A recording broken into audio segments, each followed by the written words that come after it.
What's going on, everybody? Welcome to Who You Got With. MELO And RADO is a sports podcast where we talk about your favorite sports highlights, sports debates, and sports matchups. And we had a hell of a wild card weekend in the NFL. We got divisional round coming next. MELO, what's going on, man? Not much, man. You know what brings us here every week? Sports. And we are in the thick of it. NFL playoff. As you said, wild card round was absolutely crazy, man. Great weekend of football.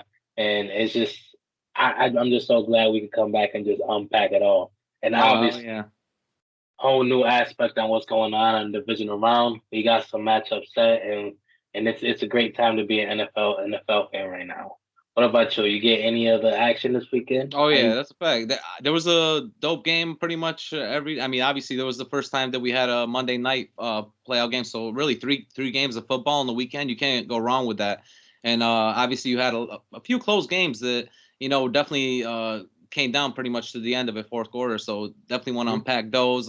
Obviously we had some blowouts that we kind of talked about last week that we kind of knew were going to happen. And of course, I'm happy that my team won. I mean, you guys already can kind of figure it or knew was going to happen. Figure out who I was rooting for this weekend, but yeah, definitely want to unpack all that. We got a lot to go over this week. No, definitely. Might as well just hop right in the thick of it. You know exactly what we're here for. Wild card round, man. That was a hell of a weekend. 6 games, 3 days, like you said, Saturday, Sunday, and Monday. And it was just a great weekend. Some good games that you thought were going to be good games came down to the wire at the last. Actually, no, the both close games actually did come down to the last play. Pretty much. A couple blowouts that you knew were going to be blowouts, but that's what you expected. Another one that you kind of maybe expected it to be a blowout, but depends on how bad that weather was gonna hit that game. And then another one which you thought was gonna be competitive would end up being a blowout, which I'm pretty sure not only were you happy about, but I'll be honest, it was a great game to see. Yeah, well, I just love watching good football, and Rams play great football this weekend. A lot of teams did. So we might as well start about all the teams that did play great football and pretty much how they got themselves onto the divisional round. First game, Raiders versus Bengals. That pretty much ended up though with the person I thought was gonna win or the team I thought was gonna win, the Bengals, but the game just did not go pretty much the way it was hard to explain because it was such a good game in competitiveness, but at the end of the day, it was a little sloppy. Right. Especially for the Raiders, and that's pretty much what happened.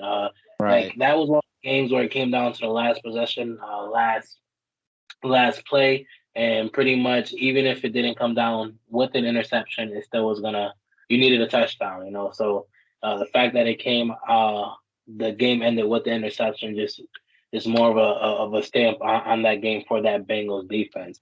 And pretty much, it wasn't that great of a game, but Joe Burrows honestly did look pretty good out there. The reason why I say it wasn't that great because he only threw for like 244 yards and 2 touchdowns.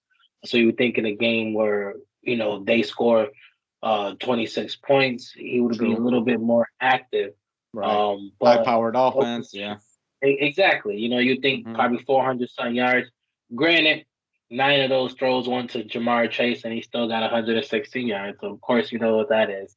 But I think it was more of finally all of the Raiders know what's going on.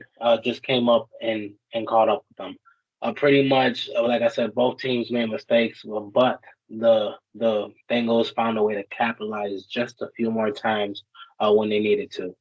Obviously, a lot of people are upset. A one-score game, 26-19, and there was a big controversy on that one touchdown to Boyd right after the whistle. So if that touchdown didn't count, who's to know what was going on? At the end of the day, I'll be honest, 2 things. I think the better team still won because I picked the Bengals 33-24. And at the end of the day, Joe Burrow didn't step out of bounds. So, true. It was a touchdown. You know what I'm saying? And they heard the whistle and stopped playing. That couple tenths of a second, if they were already making a move on the ball, they would have already been there. You know what I'm saying? Like that was a touchdown. So I definitely give props to the Raiders. They played a more overall game. way better overall game than the more props to the Bengals. They played an overall game, a better overall game than the Raiders. They pretty much kept the Raiders under 50% on third and fourth down conversions. Pretty much just disrupted that pocket all game, and obviously came out with a tough, hard and fought win. So I'll definitely give it up to the defense more than the offense. 3 sacks, straight fumble, and interception. So I'll definitely give it up to them. Because like I said, Joe Burrow's kind of average, and half of the yards pretty much went to Jamar. And they weren't that great in the run game either.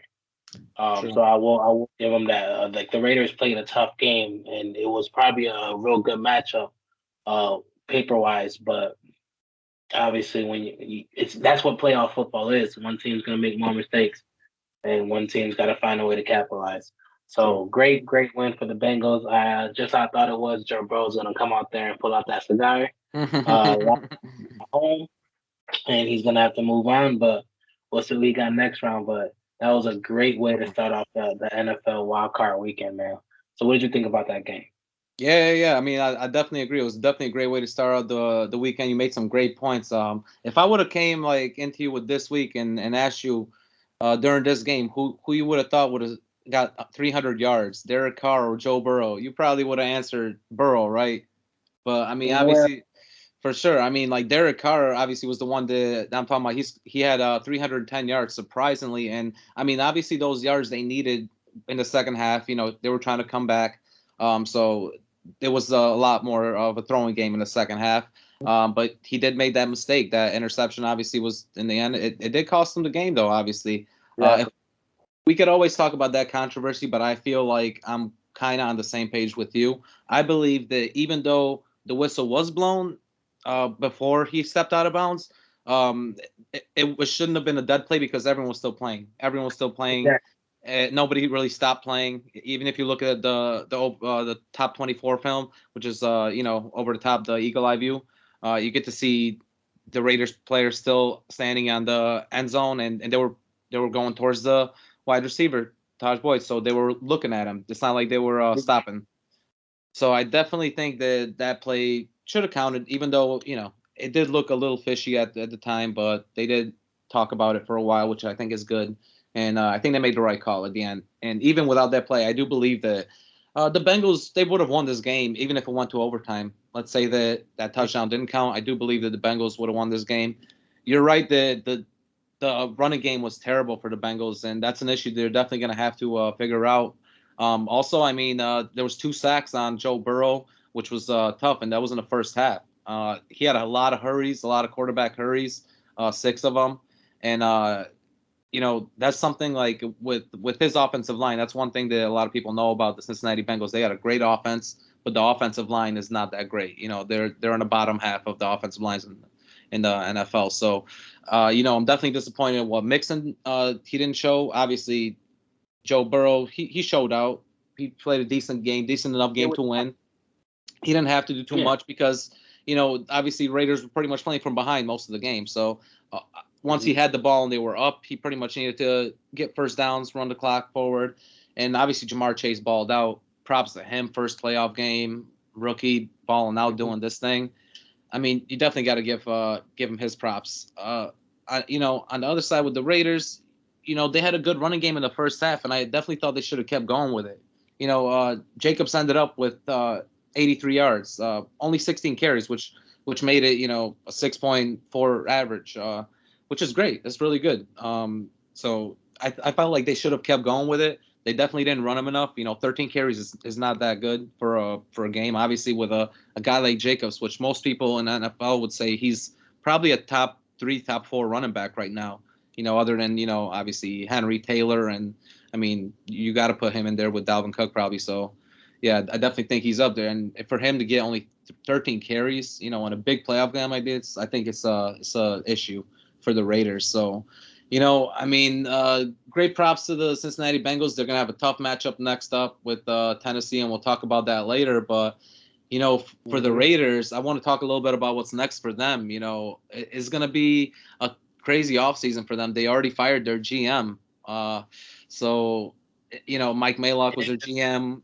He got hired with with obviously Gruden. Both of these guys are gone now, and a lot of people don't know what's going to happen with Derek Carr. They don't know if he's going to be on the team. Obviously, if they're going to look at an upgrade on quarterbacks, I'm sure Russell Wilson might be out there, Aaron Rodgers might be out there. Who knows who else? Garoppolo maybe. Honestly, they have a good foundation, though. They have a really good foundation, a good offensive foundation. They still got Zay Jones on the squad. Obviously, they've got Darren Waller, who's probably one of the best tight ends in the NFL right now and getting better. Like I said, their running back, Josh Jacobs, is top 4 for me. So, honestly, they're missing a few key things. They have a decent defense. Their front 4 is amazing. Right. But they need to figure out their cornerback situation maybe in the draft and in the free agency.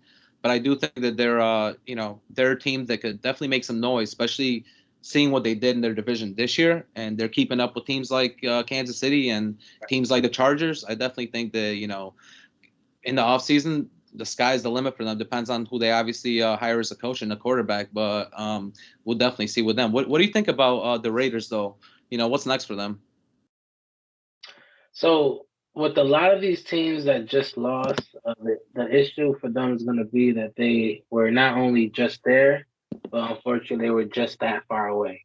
So all of them are clearly in the right direction. They got to the playoffs, but obviously they all got some things to work on. So Raiders, like you said, very competitive, 10 wins, playoff appearance, and they did that without a coach. At this point, they got a lot of talent, on both sides of the ball. I would think they need a little bit more help on that defense, at least with Carr and Jacobs, like you said, a decent young receiving core. I would say the O-line will need the most work, and the defense, obviously. But obviously the biggest hole is the coach. Like, who's going to come in and run that team? Who's going to come in and what type of style? Because I honestly felt like the Raiders have been running the wrong type of offense for like 3 years now. But do you think that's the coach's? Do you think that's the coach's fault? Because there's been multiple coaches there, or do you think that's Derek Carr's fault? Because they have to run the offense around him. It depends, because they shouldn't even be running the offense around him. They should be running around Jacobs. That's the whole problem. Yeah, I agree with you. But even this game, that was my problem with this playoff game. They were still running the offense around Derek Carr. Jake was only getting 13 carries, where Carr obviously throwing for 300 yards. So they're still going. They're gonna need to figure. Derek Carr should not be throwing 54 times in a game. They're gonna need to figure out a coach that's more like running scheme, right? What do you think? No, for sure. Yeah. Definitely a more running scheme. Like I said, they got to build on that O-line. They got a good young receiving core. They're gonna have to switch out to some sort of I wouldn't say run style, but definitely more of a West Coast, where Carr just kind of get in between the numbers after a couple running attempts. Just like they definitely got to switch up a lot. But so that's why I think the biggest hole is obviously who they bring in to run that team. But either way, they should definitely, they got the talent to make playoffs next year. Like I said, I'll be honest, they did all that without a coach, and without their top 2 wide receivers. That's a fact. Without their top wide receiver, that's it. And they got a couple young receivers already in there who got some good experience this year. And at this point, like you said, they're competitive. They're gonna at least contend with the division. And come on, in the AFC, they're definitely gonna make the playoffs. I think so too. Yeah, head in the right direction.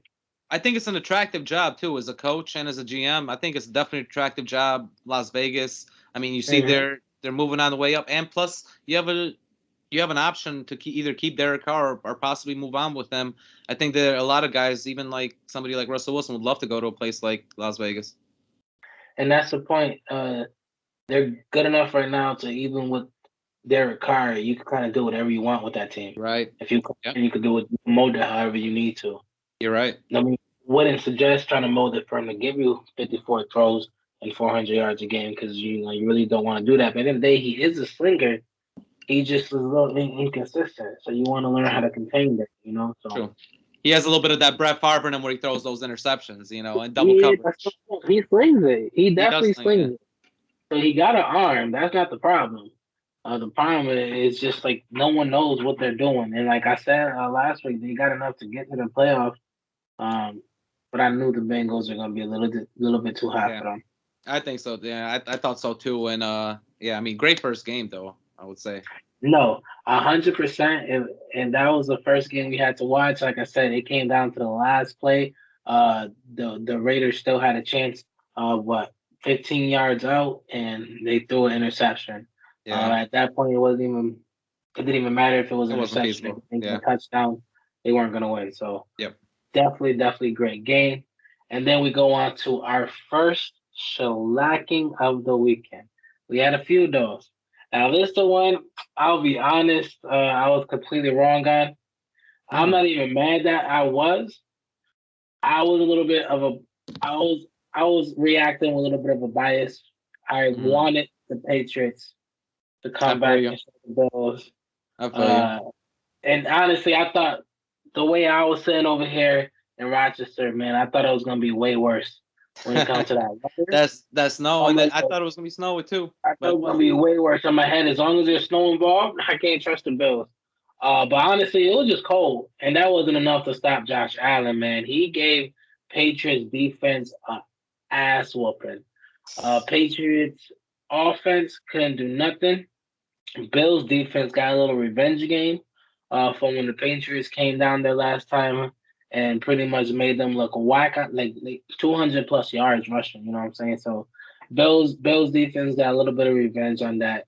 They came in this time, got 2 interceptions, 3 sacks, and pretty much the only 2 touchdowns they gave up were in the second half when it was pretty much blowout. The game was already done. Yeah. So they wanted to make a statement, and I was actually happy about that. I'll be honest. And at the end of the day, whoever I want to win don't matter. When you watch Josh Allen go out there and throw 5 TDs, you're watching great football. Beautiful, yeah. So, you know what I'm saying? Like you can't be mad at it. My man definitely did his thing. Him and the rest of that offense was just efficient. Obviously, the run game still an issue. You know, still definitely an issue.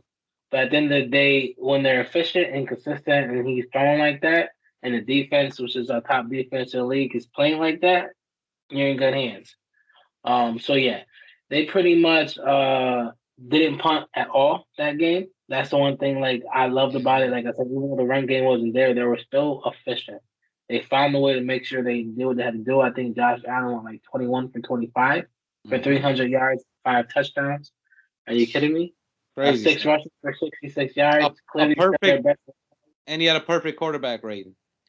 Yeah, no, that's what I'm saying. Like he was amazing. Like I don't even care who I wanted to win that game. Watching that performance was honestly just great football, and I loved it. You know, and like I said, obviously the defense, zero. They just gave up nothing for majority of that game. Pretty much, the offense on the Bills, they had 482 total yards, 308 passing, and 174 rushing. Yeah. Which was supposed to be a defense versus defense game. And Bill Belichick, a defensive mastermind, that defense got destroyed, absolutely destroyed. Granted, they're set up to stop the run, but come on, they still gave up 174 rushing yards. Singletary rushed for 81 yards and 2 touchdowns on 16 attempts. That's the first time all year someone did decent. And like I said, a lot of these stats are just going up because they got off to such a hot start. But pretty much like that's the first time that they actually had someone outrun Josh Allen on that team. And you let him score 2 TDs and you're in the red zone, that's where the Patriots defense usually shine. So they just literally got outclassed all game. Your boy Mac, no one knew he was looking like he was a child out there, man. Like yeah, he had a great year, rookie year contention. But your boy was shook. That defense had him scared. He didn't look comfortable all night. He had no answers. You know, the running backs average like 30 yards each. No one could get going on that Patriots offense. Like I said, they scored 2 TDs in garbage time, and it was a 47-17 shellacking. So definitely outclassed all game. But Belichick is mad. I know they're gonna be pissed. But I'll be honest, that was a good game. I'm not even mad that my pick didn't win. Because at the end of the day, without the weather. Like that's why I said the winner of the game is the weather. Yeah. Like I wasn't counting on the Patriots to beat the Bills. I was counting on the snow. On the snow. It'd be snow game like that first one. That's what you thought it was gonna be. No snow at all. The Bills won, and they put a statement on it, and I'll definitely take that. So what about you, man? How'd you like that game? You get to watch it? I love that game. I watched that whole thing, and honestly, from the get go, you can kind of tell Josh Allen and the Bills, they were ready for it. The Patriots were getting no pressure from the beginning, no type of pressure on Josh Allen. They were only rushing 4, and Josh Allen was picking them apart. Even though like it wasn't snowy, it was definitely a little bit windy. There was like a 20-mile-an-hour wind, but man, Josh Allen, somehow he flings it through that wind. Like his spirals are really tight through that wind. He was able to get the ball on point to his receivers. He was playing an amazing game. Obviously, you talked a lot about like the 5 touchdowns of passing was incredible. He even said like he had those 66 rushing yards, and I mean, can we talk about that? Like him as a runner, he is so lethal. Like he's obviously like 6'4", 6'5". This man could easily take a hit. He doesn't need to like slide down every time because he can actually take those hits on like other quarterbacks. And when he does like run and the guys in front of him, he does slide down because he's smart. So I'm definitely impressed with his running ability. That's definitely going to get him far. Obviously, he was the main runner this year for the Bills. I think he was the top rusher for the Bills. I'm not sure if Singletary got past him towards the end of the year, but I'm pretty sure that Josh Allen was the top rusher with like 760 yards around that. But Singletary played a pretty good game this game.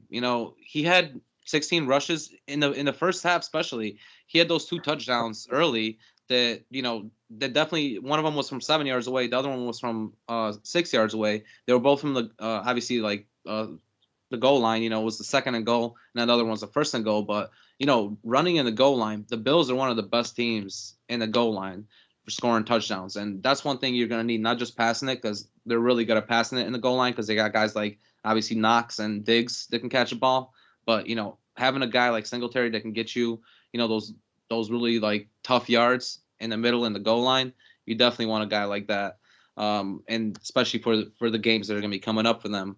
Hopefully, if they keep moving, obviously the Patriots didn't play a good game. I do think that this was a statement game, like you said. That was a great point that you made. It was definitely a statement game for the Bills. They wanted to show them that, yeah, you guys beat us. He beat us in Buffalo, but it wasn't that much of a beating. It was a cold game. Your boy Mac only threw two throws that game, and you guys almost beat us, or just barely beat us. Now that it's normal condition or semi-normal for Buffalo, I guess you can say. You see what my man Josh Allen can do. He's from North Dakota. He knows how to play a cold football too. So, don't get it twisted. He can definitely play in those cold weather conditions. The Bills also played a really good defensive game. Obviously, Micah Hyde had that interception. It was a big one because it was in the end zone. Also, their special teams, they had that the punt, fake punt that they got for a first down. That was still when there was 21-0. So they were obviously trying to showcase something. They were trying to really punch it on them, and they did. They were able to do that.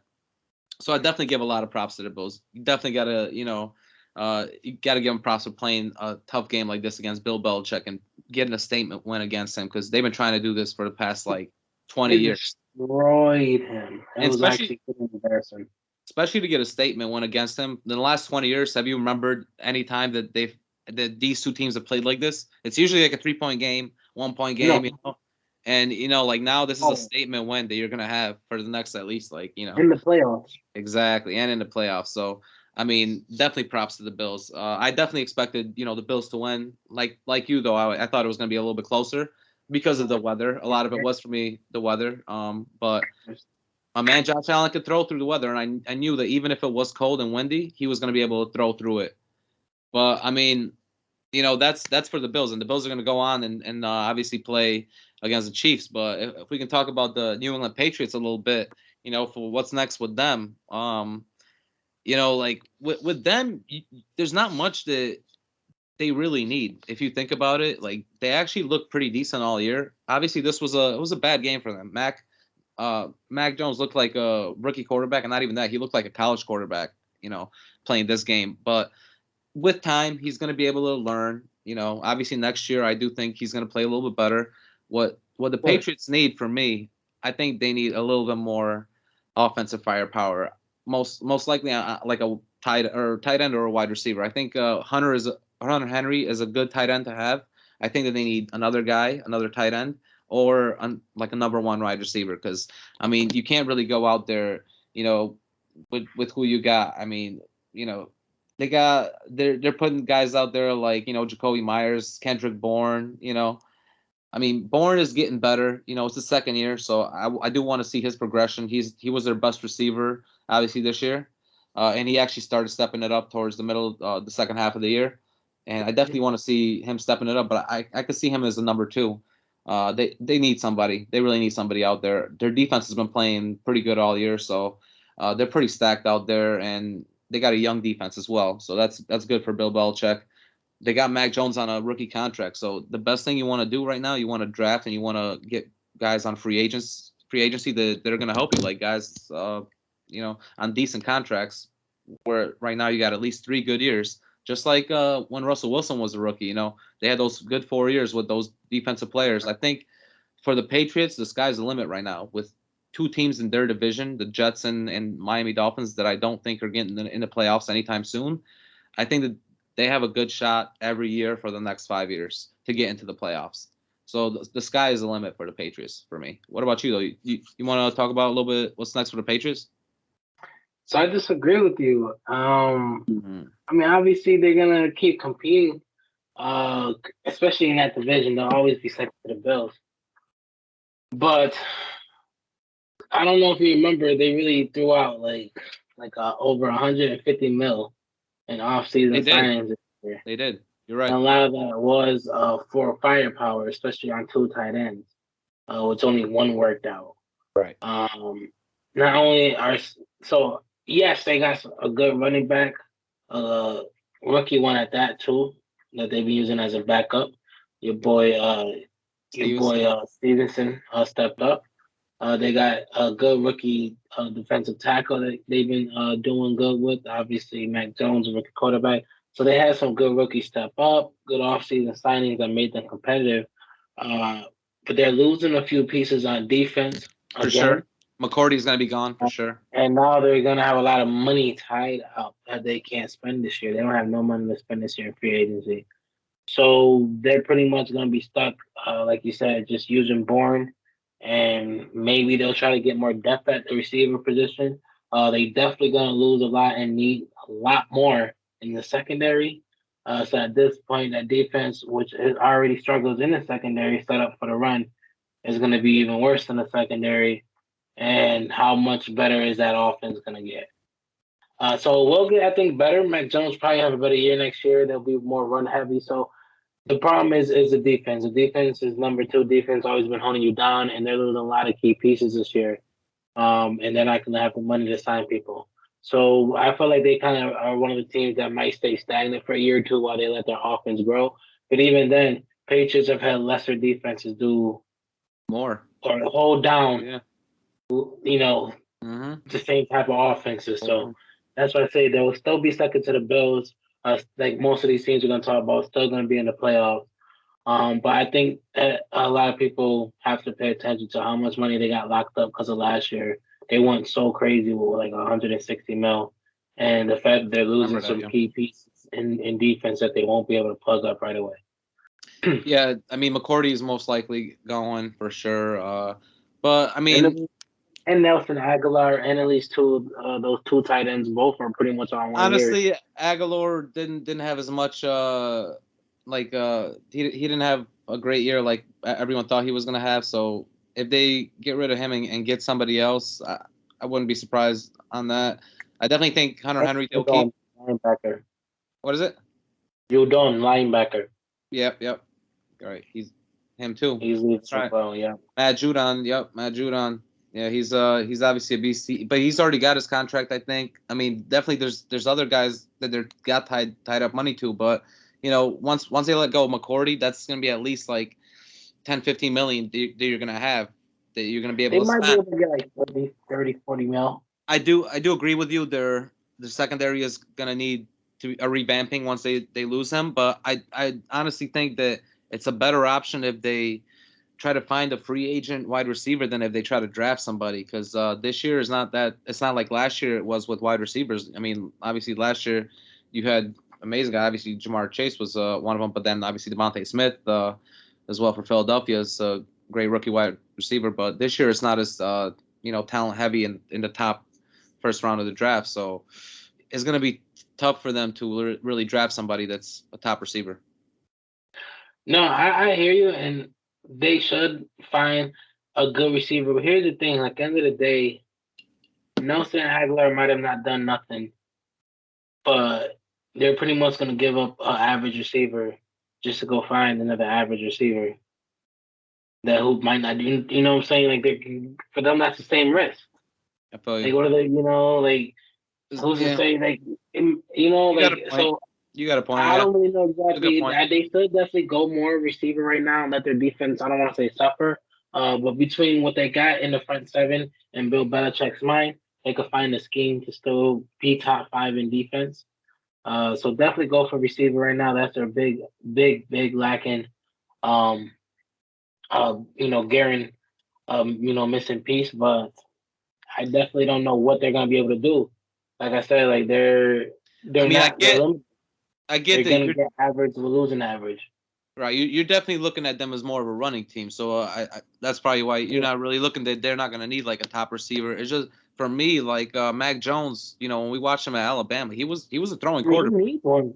I mean, he used to get 300 yards a game easy. And obviously, this is Alabama but still playing against some of the SEC teams. Obviously, he used to throw 300-yard games, and I definitely think if he has a top guy, he could still do that. Obviously, you're probably right where they're gonna go. They're gonna go in that running route. They're gonna be more run heavy, but I still believe that he needs to. Especially now that they got a good running back in their rookie. They're gonna keep on doing run by committee, to not put strain on one of them. They've been run by committee before run by committee was popular. Yeah, they always had a good running back for the field and a good running back for the red zone. They've always been like that. Yeah, 1-2 punch. Yeah, they're gonna keep doing that, and pretty much they're like I said. I feel like at this point though, I don't want to say they're gonna be stagnant, but they're gonna be stagnant in the rankings. But they're gonna lose a little bit on defense this year. Probably the most they've lost in a while, especially being number 2 ranked defense this year. Right. For sure. They're gonna have to, or they should, put their whole effort into whatever they could on offense. So I think they do go for definitely a tight end, because they're losing both their tight ends. So they're gonna have to go for a tight end or a receiver for that. So that's why I said, like, they're gonna lose average to get average. So how much better are they gonna get? True. I definitely get your point. You're probably right, but I mean, honestly, even if they're stagnant though, and let's say they make the playoffs, you're still getting to the playoffs. Once you get to the playoffs, anything can happen too. So as long as they keep making the playoffs, then that's still good for a guy in his rookie deal, like a rookie quarterback on his rookie deal. And then those rookies keep getting better and keep growing. So that's what I'm saying. They're, like I said, every team that we're going to talk about that lost is still going in the right direction. Almost every team. I don't know. There'll be a few that I'll talk about that I don't think they are. I think there's one. Yeah. 2. I think we will talk about them. No, 1. I think there's one, because the other one, they have no choice. They're just pretty much as bad as you can be. I don't even know how they made the playoffs. So, I think they might get better next year. But yeah, no, I think one team pretty much is, you're right. Who knows what they're gonna do next year? But I know what team you're talking about, and they still got the team to still contend. You know what I'm saying? So, but for sure, let's move on to the next game. And I already know, 'cause I love it, because these next 2 teams or next 2 games that we talk about, both losers are in the same division. So it's definitely gonna be good to see what both of these teams bring next year to the table, especially against each other. You know what I'm saying? So the next game I want to talk about is our Sunday night game, 1 out of 3, and we had the Eagles versus Buccaneers. Now most people expected them 2-7 matchups to be pretty much ass whoopings, and they pretty much were. So Bucks destroyed them 31-15. The closest game I think I got when it came to score wise and winner, I think I had 30-20. Nice. Yeah, I had a two. I mean, I had a 2-score game, but 34-20. Game's gonna be right. Mm-hmm. Dominant effort by Brady. Pretty much they started off strong and never looked back. 17-0 at halftime. At that point, you're not coming back. Not to the Tampa Bay Buccaneers. They definitely made Hurts uncomfortable all game. He could not get comfortable. He had to keep escaping that pocket. His throws were looking flat. He didn't look like he had good form. Like he just wasn't. He just shook all game. They pretty much got the 2 sacks and pretty much got the 2 interceptions, and that defense just wreaked havoc just on Hurts and the rest of that offense. Top rushing offense. I think they averaged like 156 for the Eagles against a top passing offense in the Bucks. The Bucks passed. The Eagles barely averaged 95 yards, so it seemed like the Bucks did a good job trying to stop them in between the numbers. Yeah. Pretty much, Scott was the top rusher with 30-something yards, so they definitely did a good job at making sure that they pretty much forced Hurts to throw the ball. And unfortunately, with the ball in his hand, he made too many mistakes that cost him the game. And like I said, when you go up 17-0 at halftime against Tom Brady, and he's already playing immaculate, you're not going to win. So at that point, it was just a rough game for the Eagles. They were pretty much destroyed from the get-go. Like I said, no rushing attempts. 39 came from Hurts. 33 or 34 came from Scott.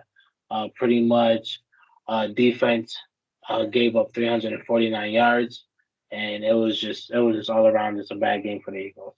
Yeah. Obviously, they made it to the playoffs, so they could say they could at least say that. But at the end of the day, Brady didn't even have to do much. He only threw for 271 yards and 2 touchdowns.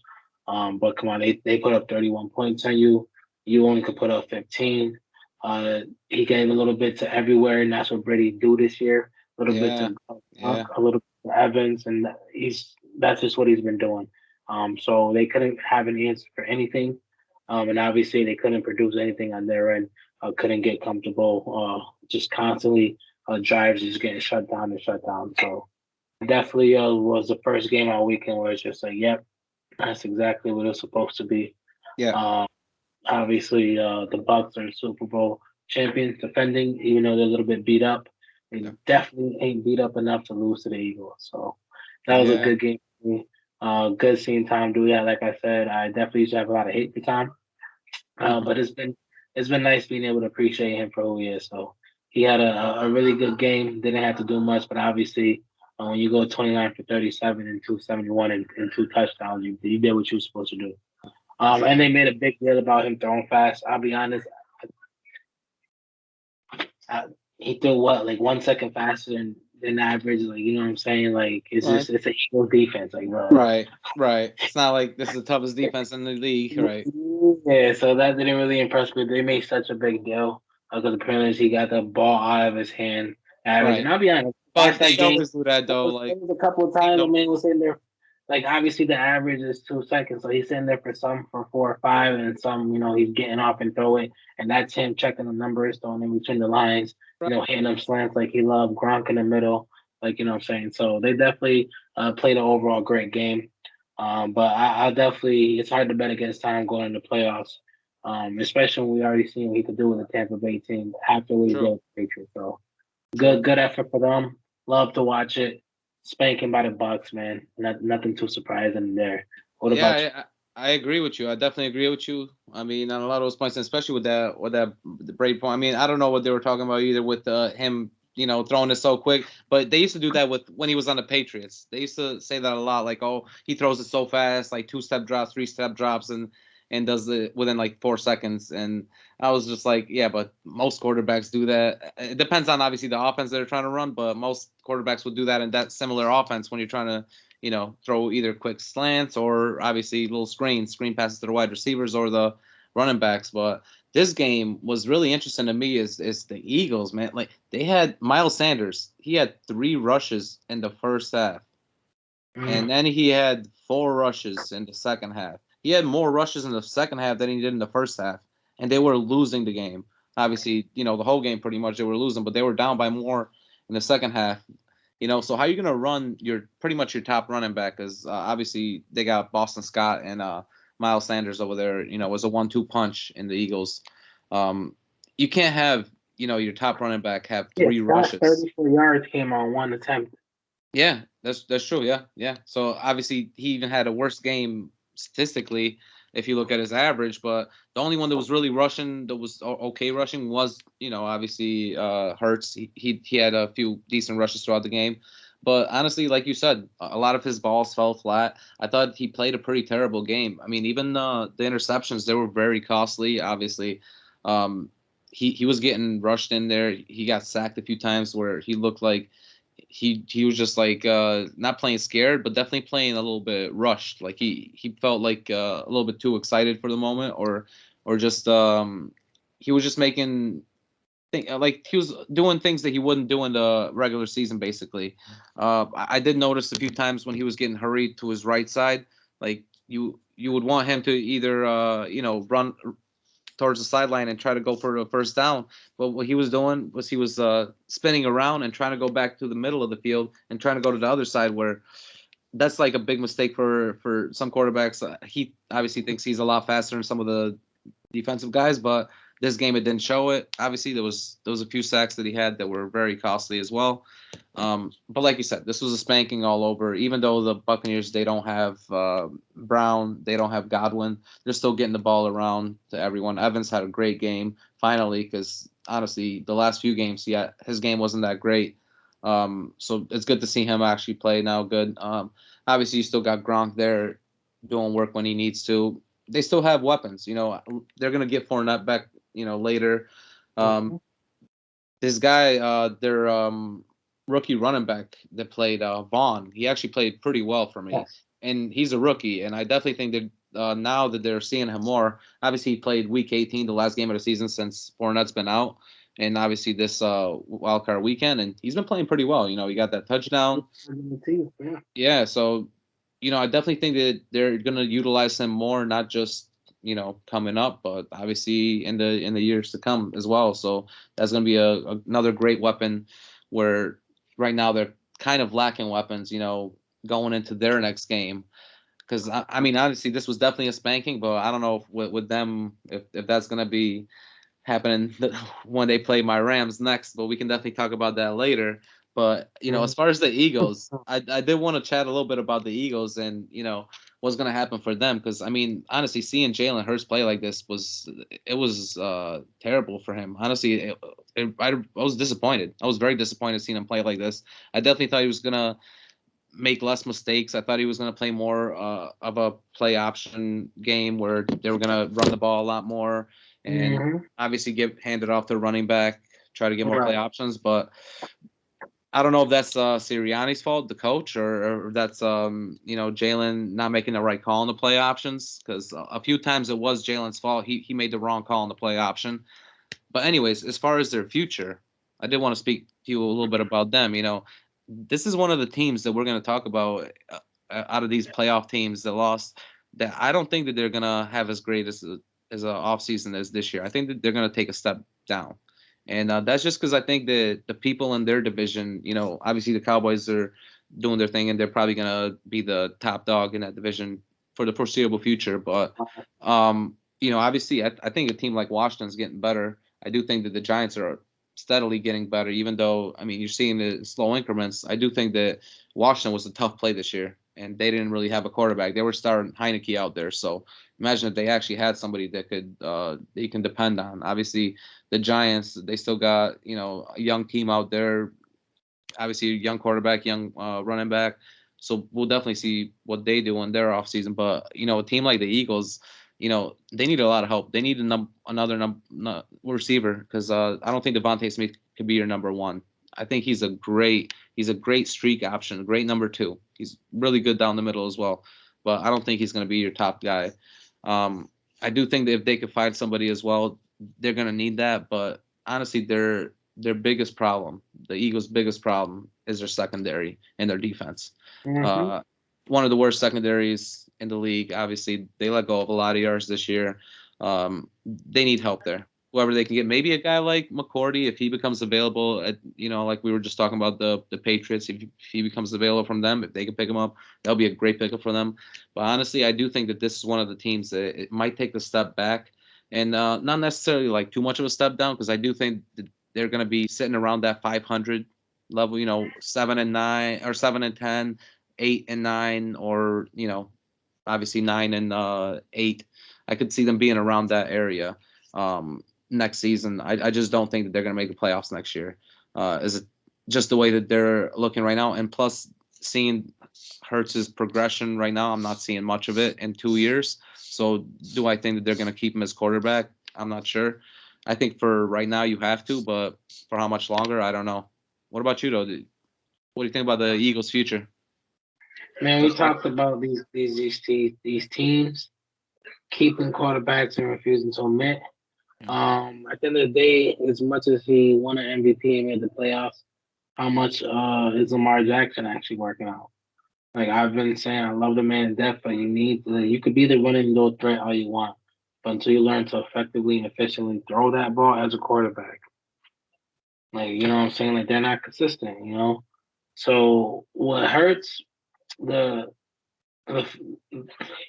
the Eagles came out and said 100% that they want him as a quarterback. That's their guy, so we'll see. But like you said, how much better can they get? I don't even think they can get a receiver. No top receiver is gonna go with Philly with a run heavy team and sign with Jalen Hurts. True. They're not gonna do that. So I think they have to try to go for that running back, at least get a better running back, a number one running back. At the end of the day, they want someone to take that pressure off of Jalen Hurts, because if you could at least do that for a little bit, then you could allow Jalen Hurts and that young receiving core to grow. Maybe give someone a chance to step up. Obviously, sign another average receiver. Someone's gonna have to take the pressure and be that number one. Let them fight out for it. Obviously Jalen Hurts do what he can do. But like you said, the biggest hole is that defense, man. 100%. They have nothing but picks this year, but are they really gonna go and get more picks, more receivers with those picks? I don't think so. Yeah, I don't think they are. They're gonna pretty much go defense with those picks, which means now you're gonna have a young, inconsistent defense, and it's just like the NFC is getting tougher. You know what I'm saying? There's a lot of teams like they barely made the playoffs this year, and truthfully, I didn't expect it, and I don't expect it next year. Me neither. Even the Cowboys could lose all three of their coaches, and just talent wise alone, they're still gonna win that division. So they definitely, you know what I'm saying, there's not much you can do to stay at that or to be number one. So I guess you got to try your best to stay at number two. But they're more than likely going to hover around that 500. I agree with that. And at that point, next year, I don't think it's enough to make the playoffs, because there's probably honest, other like you teams said, better. Yeah. Especially teams in the division. So next year they can't walk away with they're definitely gonna lose two to the Cowboys. They're not gonna go 4-2 in the division. They're not. Right. You know what I'm saying? So they're probably gonna go 3-3. That's the best case scenario. Best case scenario. And truthfully, I do expect them to go honestly, yeah. If they go 2-4, I wouldn't be surprised if they. I expect them to lose one each. Against Washington, Giants, and both to Dallas. Yeah. I wouldn't be surprised on that. 2-4. Yeah. So I that's what I'm saying. 2-4, 3-3. Yeah. 100%. They're probably the one team that might just be looking just a little bit worse next year. Just slightly, yeah. Because at the end of the day, how much better did Jalen get this year? That's my point. I'm not seeing the progression and this is supposed to be his second year. Obviously, he didn't play a full year last year. He played the last 5 games of the season last year. But this is his second year. You catching up on the speed. You learn the playbooks. He had a whole off season. And this year he didn't play that great. I mean, obviously they made the playoffs, but a lot of extra game helped. That I'll give that extra game there for them, because if they didn't have an extra game. And their division, like we just said, they went 4-2 in their division when other teams are having tough time. Obviously, you had another You got division where 3 teams teams make it. that same conference Obviously. making one conference. Exactly. There are still other tough teams that, like, you know what I'm saying. Like, next year, you're not about to be in that hunt.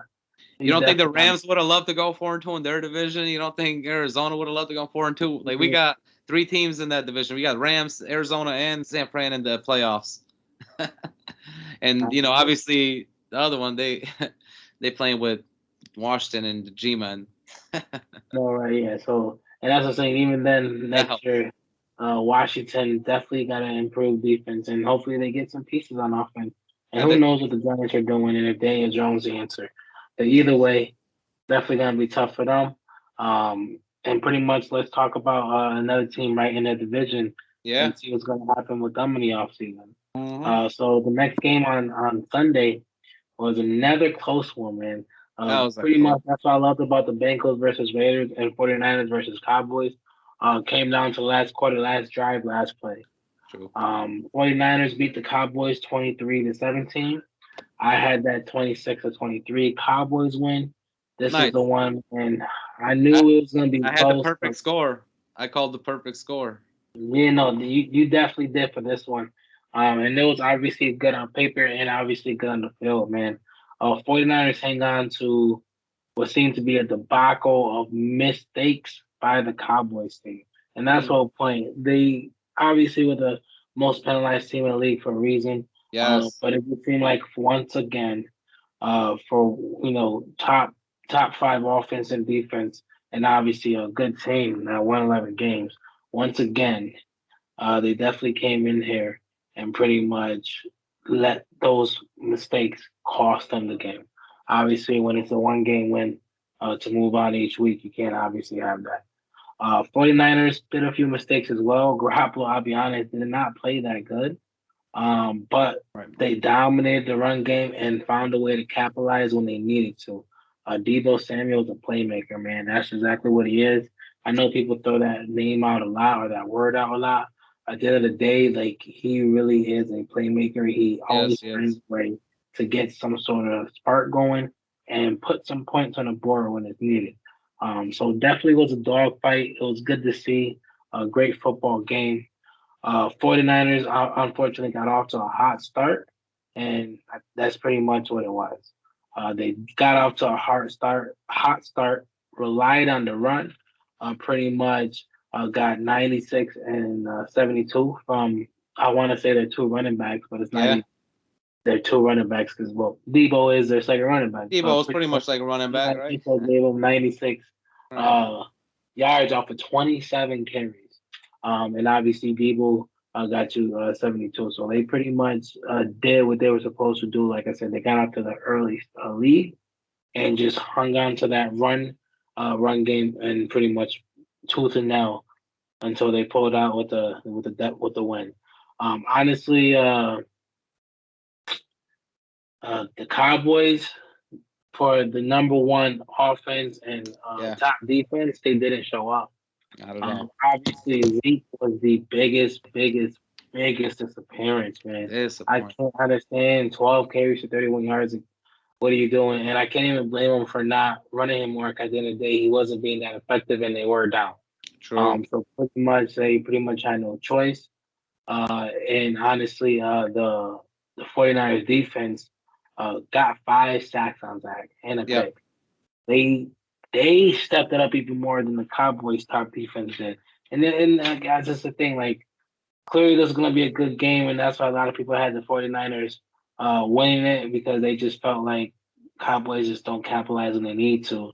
But my biggest disappointment was obviously that defense. They didn't show up. And I felt like you're not that good of a defense. And now, granted, they're set up to stop the pass, and the 49ers just ran all over them. That's what I was going to say. Like, that is, I give you that, but at the end of the day, like, you got to do something. You know what I'm saying? You can't go out there and granted, the 49ers deep. So that's the thing. Like, I guess you could say both defenses did what they were built to do. Right. But that was going to be my point there. Side, they definitely, because the 49ers were meant to stop the run, and they did.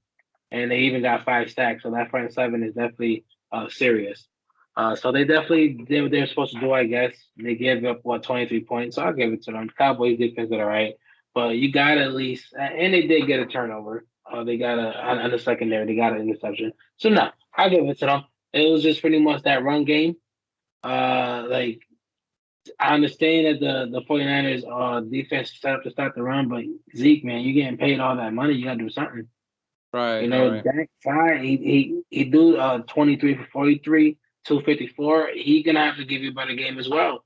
At the end True. of the day, you don't got all that money in those top stars, and they can't perform when it comes down to it. So Yeah. I don't know, man. Cowboys are definitely disappointing, even though it was a close game. Obviously it was gonna be a tough game, you know, down to the wire, and it was. So I'll give it to them, but they definitely did not do what they were supposed to do. So it is what it is. What Yeah. about you, man? I mean, I knew this game was going to be a tough one. I knew it was going to be pretty close too. And honestly, a lot of it was for me. It was the defense from San Fran and their running game. Like I knew that those two things in the playoffs they travel, especially like when you're playing on the road. If you have a good defense, you have a good running game, you can control a game. And obviously, like I mean, you see both of their. I mean, they ran the ball 38 times. They're two pretty much running backs. Because Deebo Samuel was kind of like a running back, you know. Obviously, like you said, 72 yards, and Elijah Mitchell got those 96, and they were running it all over. They're more of a running team. I think, for me, I kind of disagree. I thought the Cowboys played pretty good on defense. I thought that they did what they were supposed to do Once I really thought about it, they did what because, they were I mean, because they're not a rush, they're not a running defensive team. Like they can't stop the run that much as they like to sack the quarterback and they like to obviously play those outside corners and try to get turnovers. Their front four, other than Gregory, and he's been on and off this year, is not that Lawrence. great. And Lawrence has been injured most of the year. This game he played and he did play in week 18, but so I think he was still getting back. That's why he didn't really have much of an impact this game. I remember them like saying his name a few times. He even had that obviously big penalty in the fourth quarter. It was a big holding penalty where he pretty much grabbed the guy and this move. Yeah, it's Yeah. moved the sticks for there was a third down and then moved the sticks for for the 49ers when they were trying to score that last touchdown. So I definitely think that even him, like a guy like him, he wasn't really playing his best game. I think that both teams played, like you said, they played their game. They played what they were supposed to do. What the 49ers did good, they did great. Their running game was amazing, incredible, and their defense was on point. Obviously, that front four, they got those sacks on Dak, like you said, and they were honestly keeping him. They were definitely keeping him under pressure the whole game. If not like from sacks, they were putting their hands up. There was a few batted balls. I remember like Dak, he definitely overthrew a few guys too. So a $40 million quarterback overthrowing guys like that. Obviously, you talked about Ezekiel Elliott. I don't really have to talk much more about him. Um, Mm-hmm. but I'm kind of more disappointed in like how the Cowboys were using Tony Pollard all season, pretty much more than Ezekiel Elliott. Some games he was getting more runs than Zeke, and this game they didn't use him at all. Like how are you gonna have, you know, obviously using him all year, like I said, and then this year you use him four times for 14 yards. And if you look at his stats, he had still better average than Zeke. Our average yards per play. But I'm definitely disappointed in Dallas. I definitely think that their top offense should have beat that top defense in San Fran. San Mm-hmm. Fran does put up a lot of pressure in the quarterback, but you would think that a team like Dallas that offense could really push through. I just knew that running game was going to Especially be with able that to, line. yeah, especially the line, top offensive line in the game, what most people would say. But I just definitely knew that San Fran was going to win because of that running game and because of that defense. They were able to get pressure. But as far as like the Dallas, looking forward for Dallas, honestly, there's not much we can say. I mean, that offense is really good. The only thing we can really talk about or really think about is Ezekiel Elliott. What's going to happen with him? Obviously, I think for me, I've been saying this all season. I think they're overpaying him. I mean, obviously Dak Prescott's been playing amazing. He's getting 300-yard games. Comeback player of the year most likely. Mm-hmm. Obviously doing his thing. You got CeeDee Lamb and Amari Cooper, and in the beginning of this Mm-hmm. season, before the season started, I even said CeeDee Lamb's going to take over that number 1 spot from Amari Cooper, and I think right now we can say that he did pretty much. He's gotten more yards over the season. I think he's pretty much taken over that spot from Amari Cooper.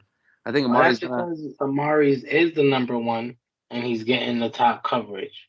Yeah, but even when Amari was out, when he was injured, Amari was injured like 6 games. CeeDee was still playing amazing. He was still getting 100-yard games, still doing his thing. I think that CeeDee is just he's a bigger type of guy, and I think Amari just plays better at that. Those short crosses and comeback routes. He plays a lot better at those because Amari, when he was playing at the Raiders, he obviously had another number 2 guy there too. I forgot who it was. It's losing my mind right now, but he was number 2 at that point, and that was one of Amari's best career numbers wise when he was in the Raiders. He was one of the best there when he was a number 2. So I think if they possibly move him to a number 2, that'll still be amazing for their offense. CeeDee could hold on to those. Here's my thing with that. If it's not to me, it's never going to be Amari's fault. I promise you. No, I agree. Don't let Dak fool you. Amari Cooper's top 5 receiver in the league. Simple as that. I mean, listen, top 5. I can't say top 5. I can't say top. I think 5. I'll say top 10. Don't let Dak fool you. That's what I'm saying. Don't let Dak let his numbers slip. I just think there's other guys that are better by now, but I think he's top 10 for sure. But I won't be able to put him under here's my thing. As a number 2 receiver for anyone. Wait, then here's my thing though. I think already CD is a top 15. For me, he's already a top 15 receiver. Already look at his numbers. By numbers, he easily is. He's a top 10 by numbers, actually. If you look at his numbers, he's a top 10 receiver. For me, he's a top 15 right now. I think he's just getting better and better. And I think if he starts taking on those number 1s, and that's just going to free up Amari more in the middle, I think that's going to help the Dallas offense more. The question really comes to what happens to Ezekiel Elliott. For me, like I said, I think they're overpaying him. But as far as the whole team, I think that Dallas is going to still make the playoffs next year. They're still going to have one of the top offenses. Their defense is going to be playing pretty well like they are this year because a lot of their guys are young. Obviously, they still got Trayvon Diggs, who's over there doing work. They still got, a few the rookies that are doing work, obviously. So I think that they're actually set up pretty well. Even on their tight end position, Schultz, he's a good enough tight end that I think that they could build on. So I think that Dallas is going to be very well next year. What about you, though? What do you think about them for the future? Like I said, they could. The problem with them is their coaching. It's weird because for someone that was so well coached, I don't understand how they always committed so many penalties. But they had very good coaching, and both those coaches are set for head coaching jobs elsewhere on offense and defense. See, I kind of agree with you. I agree that they have good offensive and defensive head coaching. I don't agree that the head coaching is great. Because remember, gotta go. I mean, I was talking about those timeout issues, and then the penalties. A lot of that is, head coaching. He's not, letting the guys know, or not. Once they're getting those penalties, he's not, cutting them. No, I hear you. Definitely management on the coach. So, and that's my point. They got the talent. They're probably gonna get worse in coaching. They don't have no money. They got so much money, so much money tied up in that O-line. Dak, Zeke, Amari Cooper, DeMarcus Lawrence. They literally pretty much got nothing to throw at nobody. So they're probably gonna keep everyone they can, and they're gonna stay the same. But at the end of the day, actually no. Depending on who comes in, it depends because I even though it was a good year for Dak, I don't like what I've seen for the Cowboys offense this year, as in what they were trying to do. Right. I agree. Got the time to just go out there, and that's the thing. It's so weird because they were the number one. They were the number 1 offense.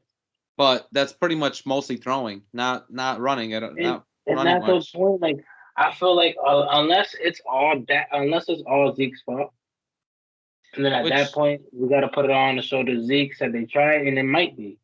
But I'm going to give him the benefit of the doubt. Comeback player of the year. I feel like they really put a lot of pressure on getting that going early in a lot of games.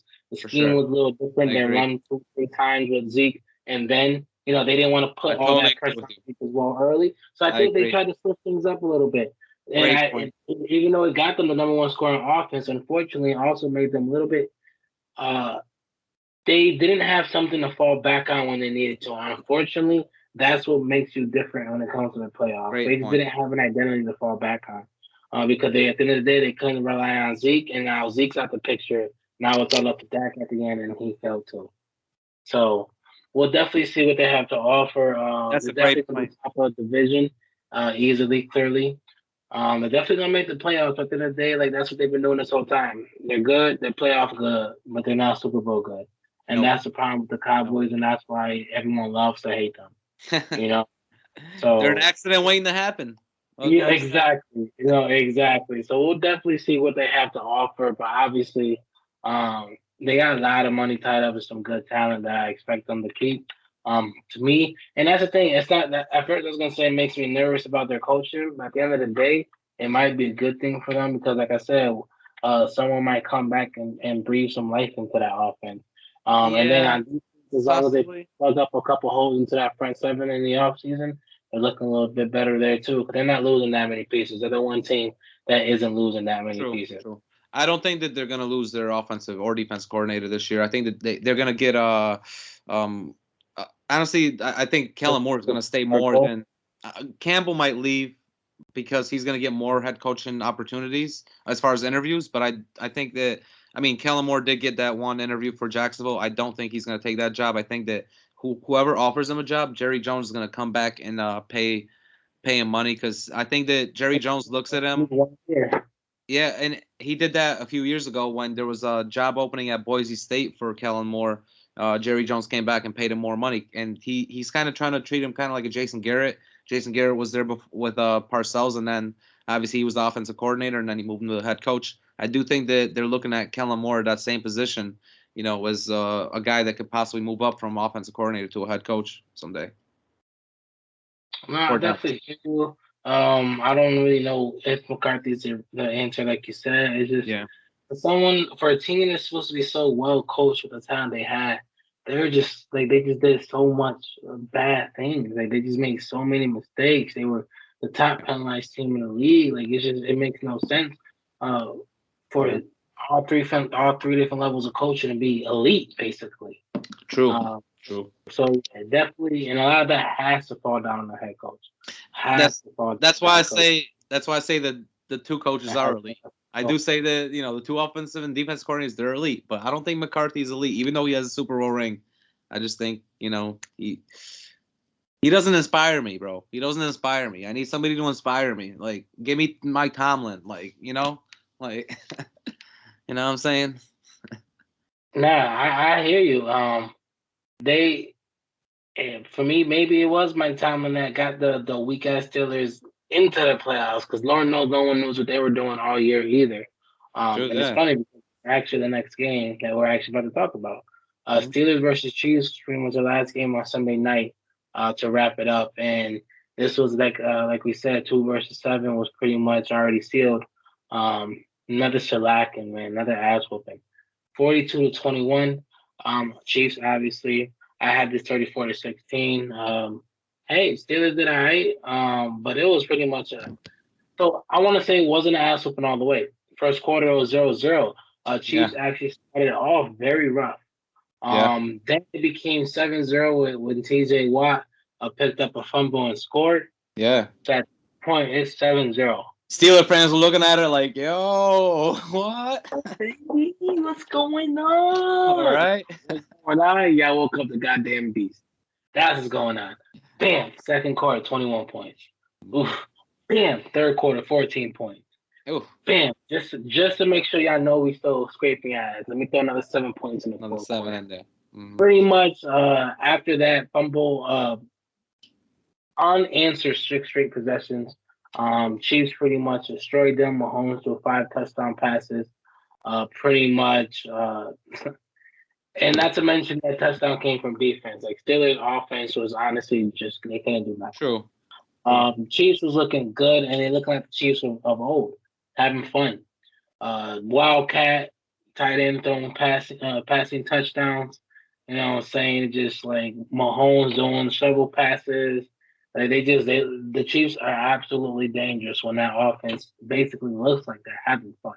Right. And it actually showed that. I'll be honest, what I have wanted Steelers to not put up 21 points, yeah, but you're up, I guess, like I said, and they struggle early. I'll give it to them. At the end of the day, they did held the Chiefs held the Pittsburgh Steelers to 56 rush yards, so I'll give them that. True. And honestly, Harris is probably the best thing to write about on that offense, so I'll definitely give them that. Obviously, the one touchdown came meaningless in the last quarter. On the other touchdown in the middle of the game, so pretty much they only pretty much had 2 touchdowns. Big Ben didn't do much besides that, and them 2 touchdowns came with only 200 yards. Obviously, you're behind 21-7 in the first half. After that, you pretty much couldn't even get nowhere. Nope. Big Ben looked like he already retired pretty much. That game didn't look good for him. The Steelers defense, like I said, they did a all right first quarter.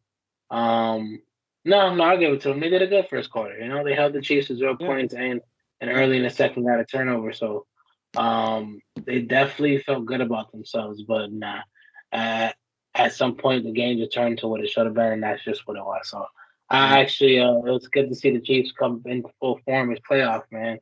Let's see if they can keep it up, man. They're 2-time reigning AFC champions for a reason. Yeah, true. So it's a good game to see, man. What about you? You see that game Sunday night? I mean, that was a shellacking to me. I mean, it was a pretty good game. Honestly, if the Pittsburgh Steelers fans, they wish that the football was only like 20 minutes. If it was 20 minutes, they would have won that game 7-0, and they looked pretty dominant, honestly, from the way that they were playing in that first quarter. But honestly, you pretty much laid down the game very well. I don't need to say too much about this game because I mean, we pretty much knew what was going to happen. But I do want to talk a little bit about the Kansas City running backs. I mean, obviously, they had to get McKinnon out there. It was a little weird because Williams was supposed to start the game, and then he went out there, and I think his knee got tweaked a little bit. So then he obviously went out of there, and that's why when they put McKinnon in, I think Kansas City decided then that they weren't going to run the ball as much. I think that's when they decided they're just going to be passing the ball a lot more. Obviously, that's why Mahomes got those 5 yards later. Yeah, and not only that, like you said, that they had 6 unanswered possessions, and those were 6 touchdowns, 6 touchdowns unanswered possessions, and obviously 5 by Mahomes. But my man Travis Kelce could throw a ball. My man Kelce could throw a ball out there. I mean, obviously it was a little pass, but it's fun to see them like having fun out there. When they're when they do that, they're dangerous, boy. Like Next week we're gonna see Tyreek Hill throw a ball. Right. I'm calling it right now. Next week I can see that. Tyreek Hill throwing a touchdown pass. Oh, that's a good projection. I like that. That's it. And that's when they're having fun. When Andy Reid is throwing out plays like that, they're dangerous. 100%. See, what a game. I totally agree with you. That's for sure. When they're having fun, like especially like this, like you see their full firepower. I think that they were peaking at the right time in NFL. We just see. I mean, obviously, Big Ben, he can't really control a game anymore. He can't go out there, and I don't know why they're having him throw 44 passes. For what reason? I don't know. I don't know why they're having him stand out there like with no receivers. Obviously, they had Juju come back in the game. He came back from IR. Juju Smith-Schuster. He didn't really put up a big performance at all. Honestly, they have nobody other than Deontay Johnson in receiver, and I would like to talk a little bit about their future because honestly, the game was a wash because we kind of knew that Kansas City was going to win. And Big Ben he's just a stagnant retiree now. I think that by now we kind of figured that Big Ben is retiring from Pittsburgh, and what does the future hold for them? And for me, like this team, it's tough for me to judge this team, and the only reason I say that is because I think they got a good running back, Najee Harris. I think they got a pretty good wide receiver core with Juju Smith-Schuster and Deontay Johnson. The one thing that we don't know, and I do think that this place is very interesting. Pittsburgh is so interesting because obviously Big Ben is gone. Who's going to be their quarterback? Because I think that destination, out of all of the destinations in NFL next year, I think that's one of the most intriguing destinations. You got a young team with a really good coach. If somebody could come in there, I'm talking like a veteran QB and really show that they can play just a little bit better than Ben Roethlisberger. And you see what they did this year with Big Ben, and obviously Big Ben was out a few games as well with Mason Rudolph as well. They had out there. I think that they were in one of the toughest divisions in the league this year. Obviously, they had 4 teams that almost had a chance to be in the playoffs within the last 2 weeks. So for them to get in the playoffs with a guy like Big Ben, I think if you just get another quarterback that's slightly better than Big Ben, I think that they're a team that could make the playoffs. But for me, I'm not 100% sure because I don't know if they're going to get a new quarterback. If let's say all the other quarterbacks decide to go somewhere else, and if Pittsburgh has to start with a guy like Mason Rudolph, then honestly, I don't see them making the playoffs. But so for me, the future for them, it really is about that quarterback, because I think they do have pieces on offense. They definitely have a few pieces on defense too. Obviously, they got T.J. Watt, who's, I mean, can we talk about my man T.J. Watt a little bit? Like, he broke the record, or tied the record. I'm sorry, with Michael Strahan, and he's still young, so I definitely think that he's a great piece for their defense. Obviously, they got Devin Bush as well, who's a really good middle linebacker who I think is gonna do work. He's a Michigan Wolverine who was up there for the Heisman Trophy at one point when he was in college. So he's definitely a talented player. I definitely think they got talent on their defense. It's just that quarterback for me. What about you though? Like, what's the future hold for Pittsburgh for you? So, like you said, it's a tough way to judge. Not only because of quarterback, because for the first time, we actually have a team who's had quarterback play for over a decade, almost 2 decades, finally have to move on, and that means 100% extreme rebuild. Like, this is not a team that can just hop right in. Now, here's what I mean by extreme rebuild. You'll see. Najee Harris is the only good piece they got. They're losing pieces like every other team. On top of losing pieces on that D line, on that O line, and very, very, very weak in that secondary.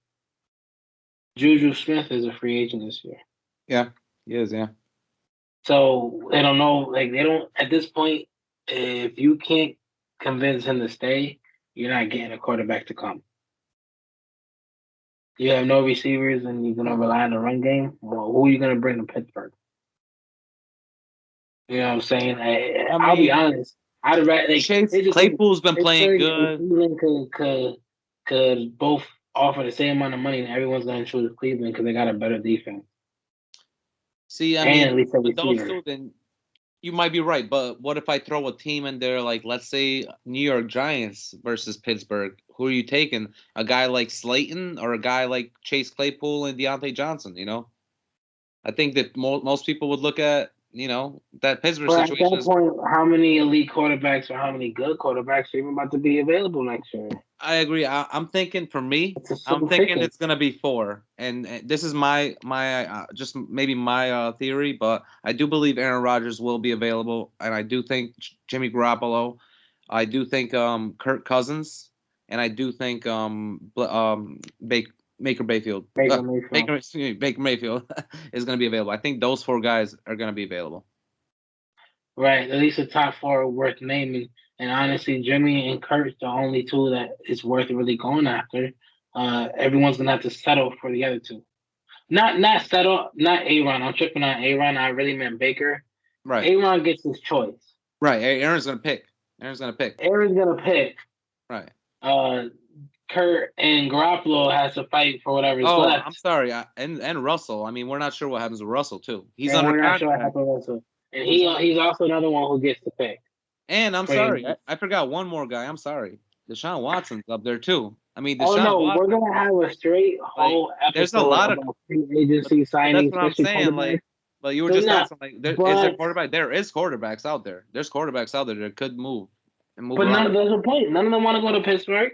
Like at this point, like, besides Aaron and Russell picking top contenders, yeah, like, a guy like Deshaun Watson would be perfect there, I think. Deshaun, maybe, but we don't even know what's going on with him right now. I agree. You can't really put him in there yet. So that's why I'm not even putting him there. Down on that, but the other ones, honestly, like, no one, like, they're not going to lead the Vikings with good receivers to go to the Steelers. Garoppolo's the only one I think really just might be on the move, and he's going to go to a team that's already established. And if he has a choice, the Steelers aren't going to be that choice. It would probably be a You team know, like Cleveland, yeah. With he Garoppolo, doesn't I play do easily agree in Cleveland. Yeah. because I do agree he needs more running team, and Cleveland has that for him. But honestly, if you and who knows, maybe even Derek Carr is available. But if a guy like Derek Carr or Russell Wilson becomes available, honestly, I don't see why Pittsburgh wouldn't be a good destination. They have he's a rookie running back, but he's a young and upcoming running back. They still got Chase Claypool, who was playing decent. They still got Deontay Johnson, who actually played pretty decent at the end of the year. No, he wasn't that bad this year. And obviously still TJ Watt, and like I said, Devin Bush, Joe Hayden's over there in that defense. They might. No, we definitely got to do the research and see who's I coming out in mean, that free agency they because I got, want to know who can go to Pittsburgh. but definitely they'll be a for sure interesting team to talk about and in the offseason. That's why I'm saying that's one of the most intriguing teams to talk about because we just don't know what's going to happen under in their quarterback situation. Who knows? Maybe they decide to just rebuild and draft somebody. We don't even know. But it's great to talk about them. We'll definitely talk about them in the offseason. No, for sure, definitely, and that's the best part of the end of the NFL season is how the landscape is going to move, pretty much moving forward. Because obviously, only one team made it to the end, so the other 31 got to figure out what to do next. True that. So speaking about good teams figuring out what to do next, man. The last game on the schedule was honestly supposed to be competitive shootout against two good Supposed to teams in be. the same division. Top teams that are both Super Bowl contenders and Super Bowl worthy, and it ended up being surprisingly a 34-11 smacking. It wasn't that Oh, surprising, bro. smacking. It wasn't that surprising. Just like it was a little Yeah. surprising. It was a little It was surprising. definitely surprising because honestly, they did it on the back of that defense, man. Rams destroyed the Cardinals 34-11. And that was just a game where the Cardinals just didn't look good at all. And not just specifically the Cardinals. Your boy Kyler just looked horrible. He only threw for 137 yards and two picks. Yep. Didn't even give you any touchdowns. And that was on 34 throws, only hit 19 of them. Or not hit, but only completed 19 of them. So basically, he was just like, and that's the thing, like when you got Aaron Donald and Von Miller on the other end, plus a great secondary that's gonna provide great coverage while your front seven and front four destroys their competitors and pretty much has a quarterback flying all over. Kyler didn't know what to do. Like he was so uncomfortable. It was honestly embarrassing to see, man. They only got 2 sacks, but they got 2 sacks, 2 picks. Pretty much, they made them 0-9 on third down. On top of that, like they pretty much just swarmed all over that Cardinals offense. Obviously, they only put up 11 points. OBJ and Cup did their thing. It seemed like even though Stafford only threw for 200 yards and 2 touchdowns, he rushed for another one. Whenever he needed to get the ball off and move the chains, one of these receivers are open. So I know the Cardinals just didn't know what to do when it came to Cup, OBJ, and pretty much what's the Hunter. Hunter, yeah. On top of the running game was actually pretty good, man. Akers and Michelle both had 50+ yards. Yep. So they pretty much did what they wanted to on offense, did what they wanted to on defense. Like I said, Stafford didn't have to play amazing, but he still was efficient. 13 for 17, so he only missed 4 passes. Got you 2 touchdowns, rushed for a touchdown, 200 yards. And the defense held the Cardinals to 183 yards. Like it was ridiculous. Obviously, high power offense like that to get shut down like that. My top game of the week because that defense just really, Yes. the Bills defense did their thing, but they did their thing against a Mac Jones weak Patriots offense that was supposed to happen. Out of competitive teams, this is the one that it wasn't supposed to be a shellacking, and they just like absolutely, just like I said, watching that game, it was like honestly watching the practice team against the starters, and it was a statement game for the Rams, especially the Rams defense. Like I said, it was a big statement game because the offense didn't even do much, but even then they let you know that they were efficient, that Stafford knew what he was doing, and like I said, they had two backs give you 50+. So they clearly still did their thing. So yeah, man, Cardinals go down 21-0 at half, all because of the Rams defense at that point. And that's when the offense is strong. You know, they played a little bit the second half, but that 21-0 first half came down to that defense, man. They forced 2 early turnovers, man, and the Cardinals never recovered. And at that point, you're not going to recover against a team like the Rams. So that's all she wrote. It was a fantastic game. Way to end the week when it comes to wild card matchups. Like I said, I did not expect that to be like that. I mean, I knew the Rams were going to win. I had them 28-24. But shit, 34-11? Yeah, boy. Yeah, boy. Yeah, so I don't know, man. I bet you were happy though. I know you Oh, loved I that was game. definitely, I was screaming the whole game, and I was loving it. But honestly, you're definitely right on a lot of those points, and obviously the way that we beat him in the first half was for sure defense, and obviously that one OBJ touchdown that he had, which was pretty nice to see him going there in the playoffs scoring his touchdown. But yeah, Kyler Murray threw an interception, but not only an interception, he threw that pick six in the first quarter that already from the beginning it messed them up. And I think once we saw that, once the Rams saw and Sean McVay saw what kind of pressure he was getting on Kyler Murray, I think we already knew that their offensive line wasn't the best. But once we saw that we were getting a lot of pressure on him, then we knew that we didn't have to play offensive game with Stafford. That we could just play more of a running game. And you saw that we were rushing the ball way more than we ever have all season. We had 38 rushes in this playoff game, which is honestly a lot for a team like us. We're used to rushing around like 20 times a game, maybe even sometimes around that 15 to 20 mark. 17 throws for Stafford has got to be low. It's definitely low. One of the lowest of the season. The reason we did rush this much, obviously, this game we did get back Cam Akers, who's a rookie running back.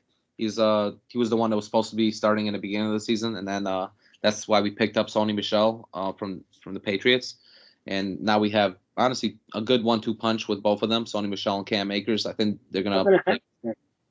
What is it? Didn't you have a third running back? We do got a third running back as well. He's out right now.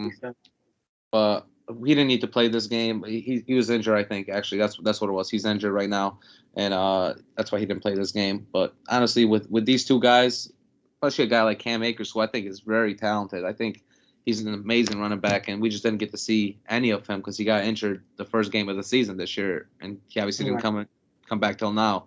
So I definitely think that he's a big help for them. And one thing about the Rams, like we held the ball 38 minutes of possession of game time, which is huge for us because usually when we're more of a throwing team, we don't keep the possession that much. We're usually around that 30-minute, maybe even a little bit less than other teams. But this game, we obviously held possession and we played an overall amazing game. Offense, defense, special teams. Obviously, you'd like to see Stafford throw more, but he didn't need to. He didn't. They did what they needed to do. They kept their lead, and Kyler Murray, just like you said, he looked embarrassed. He looked he wasn't steady the whole game. He looked like he was overthrowing, underthrowing. He couldn't get his footing in. He definitely had one of the worst games that I've ever seen him play as a pro, for sure. Definitely a bad game for him. But I mean, the future is bright for the Cardinals. If you want to talk a little bit about the Cardinals, the Rams will talk about their next game. They're going to be playing against the GOAT, Brady, but the Cardinals, man, I mean, I think they got a bright future. I think it's going to be tough in a division like ours that, I mean, you expect in our division, the Rams, Seahawks, Cardinals, and 49ers, you expect at least 2 to 3 teams every year in that division to make it. So you would think that with a high-powered offense the Cardinals have, obviously they lost DeAndre Hopkins in the middle of the season this year. They didn't have him for the playoff game, and they lost J.J. Watt as well. And you would hope that they're going to be a type of offense that just gets better, especially with getting Chase Edmonds back, their running back. I think that Kyler is just going to get better. Hopefully, is what I'm thinking. I think he's going to take that step up. That third year is usually when they start taking that step up. I do think that Cliff Kingsbury is that perfect coach because this year we definitely saw what Kyler can do those first, I would say, like 8 to 10 games of the season. He was pretty much considered MVP. He was pretty much MVP of the league until he got injured. So I definitely think that he has that type of projection. He could definitely be an MVP of the league, and I think that the Cardinals could easily keep coming back to the playoffs. And next year I do see big things for them. I think that they're going to continue doing what they're doing this year, keep up with that high-powered offense, and hopefully start to incorporate that run a little bit more. Maybe even do a little bit more play option stuff that they do in like Philadelphia and that they're doing in with the Ravens. So I could definitely see that. But I definitely see big things for them. What about you, though? I mean, the future is 100% bright, man. Obviously started off so hot, got a little inconsistent, but I mean, 7 weeks without Hopkins, like 3 to 4 weeks without Murray, running back injuries, a couple linebacker injuries. Like they were going through it. So yeah, they still should have played a little bit better towards the end of that season. But like I said, and I've been saying for a while, they've been struggling to find out what life is like without D-Hop. But even then, they were still better than most teams, you know? Right. So I definitely still give it to them. Obviously, very tough competitive division. That is a problem, but I still get them going to the playoffs every year, man. At the end of the day, you got three of them in one division making the playoffs next year. If someone else decides to get better, they'll easily take a spot from the Eagles, you know, or someone like that. So I definitely still see Cardinals still making the playoffs 100%. Because even then, depending on what's the quarterback situation with the 49ers might take a step back. True. So it all depends. True. So we'll definitely see what's going on with them, but 100% probably the best outlook for any teams that lost. I agree. Totally agree. Other than is it going to be Cowboys? Other than Cowboys, yeah, I was going to say other than Cowboys, I think that the Arizona team has the best outlook as well. Exactly, and that's why me personally, I was a little bit upset to see these two teams face each other that first round because like it was so sad to see such a team go so early. Especially, I'll be honest, I would have took them over the 49ers easily. Because I like watching the 49ers. I'd rather watch the Cardinals next round. Especially watching the Cardinals against the Packers. Oh. Yeah, that would have been nice. That would have been nice. But hey, we don't get to write the stories, man. We just got to report on them. Right, you just got to report on them. Exactly. But that was a great wild card weekend, and I gotta say, I mean, on our predictions that we made, obviously last week, I won 6-0 this week for my wild card predictions. I made every correct pick, you know, for the winners at least, you know. So yeah, I got Pats versus Bill wrong, which I knew I was leaning towards. Honestly, my two wrongs, Pat versus Bills and Cowboys versus 49ers. Yeah, I already in the episode. Those are my bias picks. Right. They were a little. I know. I remember we were talking about it too. But, yeah. So now moving forward, though, none of my picks are with bias, and unfortunately, that led to tough decisions. Yeah, it will be. A real tough decisions. This divisional round was honestly. Yeah, mine aren't biased either. Mine are not biased either. If y'all can't see me, if y'all are listening to the podcast right now, I'm covering my Rams hat. Yeah, so some of these picks are gonna be wild, man. Let's just get into it, man. 4 games coming up this weekend, and it's gonna be great football, man. As much as the Titans and the Packers might have enjoyed that first round bye, they gotta pay for their money now, and now it's everyone left gotta pay their way. So the first game is going to be AFC Bengals versus Titans. This one is hard to judge because it all comes down to King Henry's return. We got to see what we're gonna get. Basically, you got a team that runs heavy, pretty much, and a team that passes heavy, or a team that runs heavy, and the Titans and a team that passes heavy in the Bengals. Exactly. The key for this is clearly the defense. You know, a Titans pass defense has to find a way to step up. And Bengals run defense has to find a way to step up. Because even without King Henry, the Titans still ran the most this season and honestly found a great way to have a running back by committee step in his place and still be competitive. Not just competitive like as a whole team, but 100% competitive on the run. Like they kept up their output on running, they just switched up the running back. So with that O-line, with the scheme, they still find a way to make running their thing. So obviously, without mentioning King Henry, they still found like everything else are finally at full strength.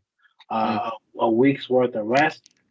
Who's know what they're gonna bring? You know, obviously, if Joe Burrows and the Bengals and Jamar Chase destroys that secondary and get started early, there's no way the Titans in that run offense is catching up.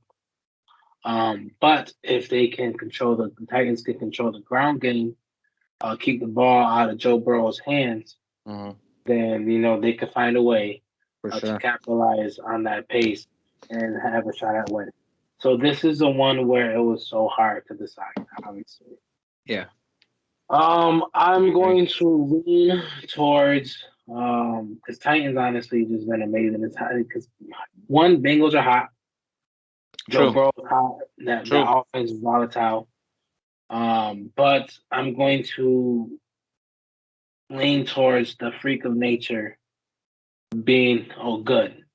A lot of people are saying no one knows what King Henry they get. I don't think he's coming out unless he know he can run. You know, at the end of the day, their window's not really closing. They're not one of those teams where it's like they have to win now. Yeah, they probably I think at the end of the day, man, I don't know, because that was a bad injury. We'll see. Either way, I'm still going to lean towards the Titans because they can still run that pace and run that game with their other running backs having all their receivers back, and obviously like they've been playing a good year. It's hard to bet against Joe and the Bengals right now, but Titans, like I said, if they could find a way to stop Jamar, then that's it. You know. Oof, that's gonna be a tough if they could stop Jamar. Nobody else has been able to do it in the NFL all season, but I mean, this is gonna be almost 1,500 yards. But I got it 26-24 Titans. So I'm gonna be honest. Like all these games in the divisional round are very exciting. This one for sure is gonna be exciting. Obviously, you specified it very well. It's gonna be one of the top running offenses versus one of the top passing offenses, and they're gonna be going at it. Honestly, I kind of think that this isn't going to be as much of a shootout as a lot of people are predicting, though. I think that it is going to stay a little bit. Yeah, it's going to be a little bit more kind of like what the Raiders and the Bengals game was. It's going to be lower in the first half. Teams are going to try to push each other to try to run the ball a little bit more, especially the Tennessee Titans. I do believe they're going to try to run the ball a little bit more to try to see what Henry has. You know, coming back from a broken toe, that broken bone is tough to come back from. Like you said, they are getting A.J. Brown back, plus they're getting Julio Jones back, which is going to be huge. But then again, I do think, incorporating them back into the offense, I think A.J. Brown, he'll be fine, but incorporating Julio Jones into the offense might be a little bit tougher just because he's been injured so many times this year. He's been in and out of the lineup so much. So with him, it's going to be tough. Now, the Titans defense, I think that's going to be the number one key. Can that front four get sacks on Joe Burrow? If they can, which honestly, I think that they might be pretty successful at getting sacks. I do think they will. But what I think that the Bengals are going to do successfully is they're going to do a lot of screen passes and they're going to give the ball to Mixon a lot. So if they do get blitzed, they'll do some wide receiver screens, some running back screens to try to get like some off yards. I do think that this is an interesting game for Burrow. This could be a statement game for him. It could definitely be one of those statement wins that you see, like, that nobody was really expecting because obviously Tennessee's coming in as the number one seed. Yeah, they're a little banged up, but they pretty much have their whole team now back. So I do think that if the Bengals win, this could be a statement win. And honestly, I think that they have enough in the tank to do it. I think Joe Burrow, Jamar Chase. I think that with Mixon, I think that defense has enough. They really have enough to win a lower scoring game. Now, I think that if you're moving towards the higher end of the 30s, then I do think that Tennessee has a better shot at winning that because that would mean that they're obviously getting a lot of yards to AJ and to Julio. So I do think that if it's a lower game, that Cincinnati can win, which is opposite of what you would think in the regular season. No, that's what I was. So that's my point. Like in the regular season, you would think it would be the totally opposite because Cincinnati has a top offense, pretty much number one offense. But with this type of team, with a Tennessee that has a good running back, especially a running back that he's better in the second half. Like everyone says that. Everyone says he gets his yards in the second half. You don't want to run up a score with a team like that and try to either play from behind or play touchdown for touchdown because at any point this man Derrick Henry could take over the game at that type of game. I do think that if you keep it lower scoring game, and if they're able to actually hold Henry down, which I think they'll have a little bit of success, especially in the first half, I think that they're going to be able to at least win this game by a touchdown. And I got the score 24-17, pretty close to what happened with that Raiders game. See, I think that there's a part of me I think that they just been underplaying how good and ready Henry is. Yeah, maybe. I mean, that's come out and just beast. That's honestly that's but even then, that run game, like to me, it's the opposite. If it's low scoring, that means Titan controlled the pace, controlled the run. If it's high scoring, Bengals started off hot, got a lead, and Titans had no choice but to try to catch up. You would think so, but I literally have the opposite of what I literally have the opposite of thinking that, because honestly, you might be right though. They might be not giving you all the information on Henry. He did come out on his interview and he said that he is going to play, but the coaches came out and said if he's not 100%, they're going to see Saturday before the game. They're lying. He's going to play. I agree with you. I think he's going to play. The issue is how much are they going to use him, and is he back to form? Or he could be trash, and they just trying to act like he is going to play to throw the people's game plan off. But I don't think that's the case, because at the end of the day, they found that they could be efficient in the run game. I agree with that. I definitely. That's why I don't think that they would be doing that. I do agree with your point there. I think the team is the other way around. I definitely agree with that point that, they found a backup running back that they can utilize as well. But my point is that since they're getting back A.J. Brown plus Julio Jones, I do think that they're going to try to incorporate him more into the offense, and they're going to try to pass more. That's my thinking, at least. I don't know. Hey, we'll definitely see, and obviously we got time to see. So that's obviously the upset. I got Titans, and honestly, the Bengals have the possibility of beating anybody in the AFC. Titans, Bills, and Chiefs, 100% because of how explosive they are in offense. Maybe not. That defense is suspect. Hey, if it turns out to a shootout, I could see him going toe-to-toe against the Chiefs. Because they beat him point, game 17. Yeah, that's what I'm saying. 34-31. So if that happens to a shootout, that's what I'm saying. That's when Joe's dangerous. So yeah, we'll see. But either way, I wouldn't be mad at either one. I do think the Titans is gonna walk away with this one, man. I think it's time for us to stop playing with them, man. I wouldn't be mad at my man's getting coach of the year. Simple as that. Like, there ain't no way hell they supposed to be top seed in the playoffs without Derrick Henry. Simple as that. I agree. I think he's gonna get coach of the year for sure. You gotta give him the props. So I'll give him his props right now, and I'm gonna root for them right now in this game getting to the next round. I don't know about next week, but we'll see about this week. But this one you gonna give it to them? Yes, this week I'll give it to them. First team I got going into the AFC Championship. Second game on Saturday, we have 49ers versus Packers. And God almighty, how many classic matchups have we got against these two teams? Lambeau Field. Mm-hmm. This is something, granted, and here's the thing I love to bring up. The matchups 49ers versus Packers will not go the way you think it usually does, honestly. 49ers play very good against the Packers, especially in the playoffs. You got to realize Packers go to the playoffs a lot, but they only got one ring. And I can't tell you how many times the 49ers have beat them in the playoffs to basically be the one to stop them from doing it. Yeah, two times in a recent 10 years. They just beat them in the NFC Championship game. Yeah, the Packers have gotten to 4 NFC Championship games without making it to the. Remember the days with Colin Kaepernick? He was really running all over in the play. It was one time obviously with Garoppolo, and then the Colin Kaepernick days when he went to the Super Bowl. Both those times was against Green Bay in NFC Championship game. So this time it's in the divisional round a little earlier, so it's not as much of a embarrassment. And they're still lethal with the run. Yeah, you know what I'm saying. But I don't think they're gonna win this one. I'll tell you that much right now. It's the Packers, man. And health is a big concern for me. Aaron is 100% healthy. So is the running back. So is Devontae. But you know who isn't? Nick Bosa. And if you can't supply or apply pressure, a constant pressure to Aaron Rodgers, he is about to dice you up, man. Especially a defense is not set up against the pass. Nope, not at all. You know what I'm saying? So they're gonna pretty much get destroyed if they can't find a way to get that front four to make Aaron Rodgers uncomfortable, man. Now obviously 49ers are gonna want to run, gonna want to control the tempo, keep Aaron off the field, and obviously Packers have a bad rush defense. So once again, we have offense and two offenses that are set up perfectly for the defense. They're pretty much facing them. I will be honest though, 49ers actually they got a better defense altogether than the Packers. Yeah, But I think so obviously too. Aaron Rodgers and company is a better offense.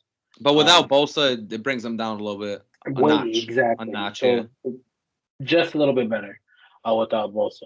But either way, they always have good close games, good close battles. Aaron don't have to perform pretty much like 100% prolific elite. These are the type of games where he could just do enough, probably give you 302 touchdowns as long as the Packers run the ball good and as long as their defense holds up, he'll do something all right. But we'll definitely see. Obviously, Garoppolo's, who knows what to expect from him. At this point, True. he's clearly obviously the starter. They ain't gonna put him on the bench, but who knows what to expect from him. But I don't even think they care. Like that's what I've been saying. They don't care about who's at the quarterback. They're gonna run it anyways. Right. So they're not even worried about that. But obviously, the 49ers barely won against a low throwing, undisciplined, highly penalized team. True. That's not Green Bay. No. That's not about to happen. So I definitely got a 31-24 win for Green Bay. Like I said, I don't expect it to be a blowout. But I do think Aaron does just enough. 31 points on the board for the Packers. They find a way to keep it a competitive game, but come on, man, it always comes down to that last quarter. And Aaron Rodgers is going to pull you out. Nice, good analysis on that. I definitely like a lot of your points. I just want to. I'll probably disagree with the final score and the fact that I actually think that out of all the games in the divisional round, I think this is the only one that's going to be a blowout. And and obviously I'm not going to pick the 49ers because of pretty much all the points that you said. Aaron Rodgers playing against a defense that's not great against the pass. Obviously they're pretty good against the run, but I think that the two running backs that they got, AJ Collins and the other guy that they got, I can't even think of him right now. I'll think of him in a second. But the Packers? Yeah, the Packers two running backs. They got Collins and who's their other running back? Anyways, both of them they're a lot better than what Ezekiel Elliott has been giving you all year, or what Tony Pollard was giving you, in Dallas. So I definitely think that their running scheme is gonna be a lot better than the Dallas running scheme was. Right. But I definitely think that Davante Adams is most likely the top wide receiver in the NFL. Him and Cooper Kupp are maybe like right there with each other, but I do think Davante is probably the most talented. I do think that Cooper Kupp gets the most chances, but I think Davante Adams is probably the most talented, and nobody on San Fran can even think about defending him. So I just think that he's going to ball out this game. I think he's going to have at least a 150-yard game, Davante Adams is. And I think Aaron Rodgers is just going to throw the ball all over. And they're not playing, like you said, they're not playing against a team that's undisciplined in Dallas. This team doesn't get many penalties. This team plays the run pretty well. And if the 49ers play a running game, which I think you're right, they will, I don't think that they're going to be able to get that many goal line touchdowns because Dallas, they let in a lot of goal line touchdowns once you're in the red zone touchdowns, but Packers don't. And that's one thing that they're pretty good at. So I do think that that's the reason why they're going to keep the touchdowns from the 49ers, and they're going to keep them in more field goal situations. So for that, honestly, that's the reason why I pretty much got this blowout. And by blowout, I'm calling this 34-17. I think it's going to be, a pretty big blowout in the first half. It'll be close in that first quarter, and then they're going to pull away in second and third, and then the fourth quarter you'll see the 49ers get like a garbage touchdown. So it will look a little bit closer than it was, because I do think it's going to be a big discrepancy in the score, third quarter for sure. I think it's going to be a big game by Aaron Rodgers. I'm expecting him to do big things. Obviously, they had a lot of time right now, to get prepared, to get ready for everything. And I think that this is a perfect situation for him, with people already saying that, the 49ers, they've beaten him. It's been the last 6 games, the 49ers were 5-1 against the Packers. So I think that he's heard all of this. He's heard all of that, and he doesn't want to even be close. He wants to go in, win this game quick, and then go into the NFC Championship game. No, I definitely hear you 100%. I think this is the most easily judgeable game this weekend. I don't think many people are going to vote against the Packers when it comes to this. So 100% Packers win. There's no doubt about it. Right. Honestly, I'll be honest. This next game, heading into Sunday, It's tough. was the It's next one. hardest decision for me. Oh, that's tough. Yeah, hardest. And I already know who you picked, but it was hard for me, and I tried to be Hey, it unbiased. was tough for me. I know. I tried to be Right, unbiased right, too. right. So we're talking about, if you don't know by now, Rams versus Bucks. Uh, oof. While there is no smart way to bet against Tom Brady, this is probably the best team that has a chance of winning against him. Honestly, when it comes to teams at NFC, especially because they just shown how complete that defense could be. That the defense was the one that couldn't get it together the last couple of weeks. Everyone wasn't really worried about the offense. You got the pieces. You had an injury. You gained a new piece. You're trying to pull it together. It was a defense that was a little worrisome, and they pretty much showed out this week. Like I said, that was a statement game. The Rams look like the scariest team in the playoff as a complete team to me, besides the Bucks. So right now, seeing them both right now, Sunday's about to be what I think a hell of a matchup. Yeah. Obviously, both play well. Bucks are a little bit better. I don't want to say on offense, but when you got Tom Brady, you got to give the offense to Tom Brady, and then obviously the Rams have just a little bit better of a defense, especially with the Bucks being banged up right now. That's probably going to be the biggest difference maker. They're not at full health, and that's probably what made a big decision on my pick in this game. You're gonna have to try to find a way to stop Von Miller and Aaron Donald all game, and obviously, with the Bucks defense being more built to stop the run, it's all up to Stafford and company to decide if they win or not. Stafford is going to have to decide this game. Honestly, I expect this to be a shootout. Basically, Stafford against Brady, quarterback versus quarterback.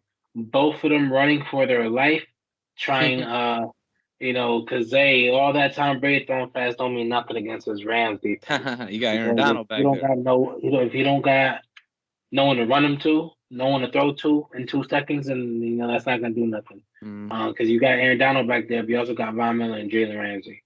So we'll definitely see what they got to offer.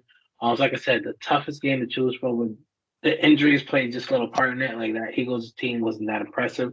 So I'll definitely give this 36-33 Rams win over the Super Bowl champs. Wow. That's a good score. That's a good score, man. It's gonna be a good game. That's very close to my score as well, which is crazy. That's why I'm laughing about it. I actually have this game 35-32 is what I have my score. And I mean, maybe most people already know who I'm gonna pick. I do have a Rams hat on right now, but I think this game is gonna be one of the toughest to judge. Like you said, I think this is going to be the shootout of the weekend, maybe the most exciting game as far as offensively. I think everyone wants to see, definitely wants to see these two teams play. I think that if we're judging on, Tom Brady versus Matthew Stafford, do I really want to bet on Tom Brady?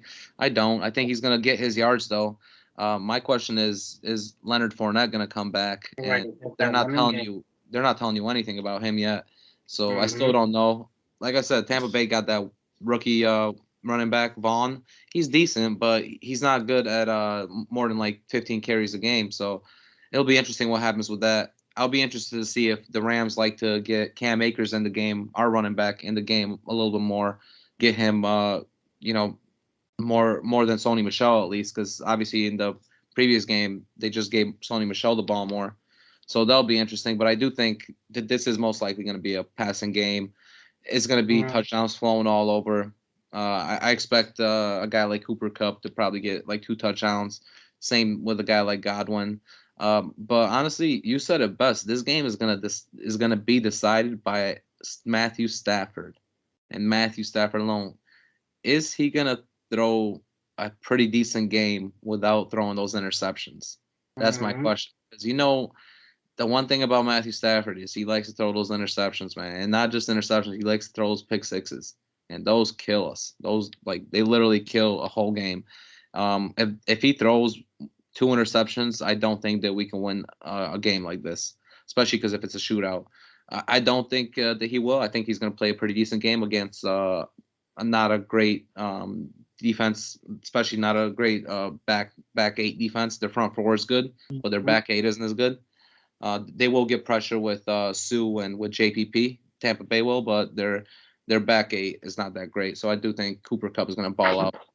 And honestly, that's why I think the Rams are going to take this one in the end. I think that we just have the slightly better defense, like you said, and I think that our offensive weapons are just a tick above them. They're missing Godwin. They're missing Antonio Brown. So I do believe if they had those 2 guys, I probably would have picked Tampa Bay. I know that sounds crazy, but if Tampa Bay was at full strength, it's stacked at full strength. Yeah, with Fournette too, I probably would have picked him. But looking at him now, looking at the way this team is now, especially seeing the game that my Rams played last week, playing an all-around game, I think we're peaking at the right time. I think this is the perfect time for us to play Brady. And if we get that pressure, I got this for us winning. And 35-32 is my score. Yeah, no, I had it 36-33, and I had it 34-31. Definitely supposed to be a close game in the 30s. Clearly, same thing. Yeah, as we both think. So definitely gonna be a competitive game. Toughest game this week, I think, is like you said. It's hard to choose against Tom Brady, but the Rams are very scary right now, and it all comes down to whether Stafford's gonna throw that 300 plus, but be efficient while doing it. And True. I felt like last week, efficient game was a good showing because watching that game, he found receivers when he needed to find receivers. True. And I remember watching that game thinking to myself, they must be doubling Kupp because OBJ and Hunter OBJ is open, right? All the time. So Stafford found his True. looks when he needed to, and obviously Kupp still ended up with more yards, so he found him when he needed to. So at the end of the day, it's only 200 yards, so not much going around with 17 pass attempts. Exactly. I think this game's gonna be a lot different. When he needed to pass it, he found them. True. And they got good open coverage. So true. There was a lot more passing lanes that were open in that game, though, because of the running game. Obviously, since we ran the ball a lot more, they were pushing the box more, and we were able to get the outside guys open like OBJ and Kupp. With this game, it's gonna be a little tougher to get them open, but I do think that middle is gonna be open for Kupp. And that's why I think Kupp is going to ball in this game. And going in the middle, getting those yards down the middle, I could easily, like I say, see him getting that 150 yard. Definitely, I see how you guys on the tight end as well. I definitely think it's going to be a game in between numbers for sure.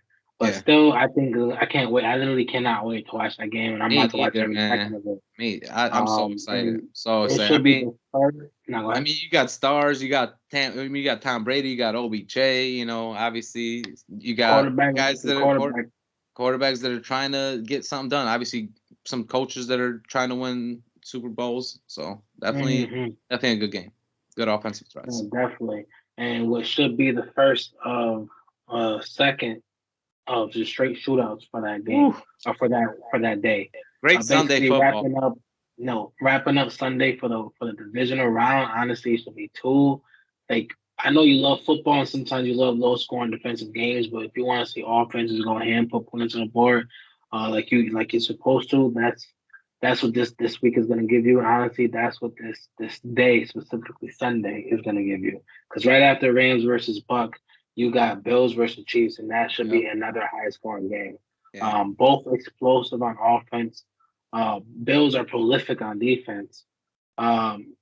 Chiefs are actually a little bit better than average and a little bit better than expected. I mean, they pretty much dragged themselves to 2 postseasons with below average defenses. So on paper, both teams next to each other, the Bills are a little bit better.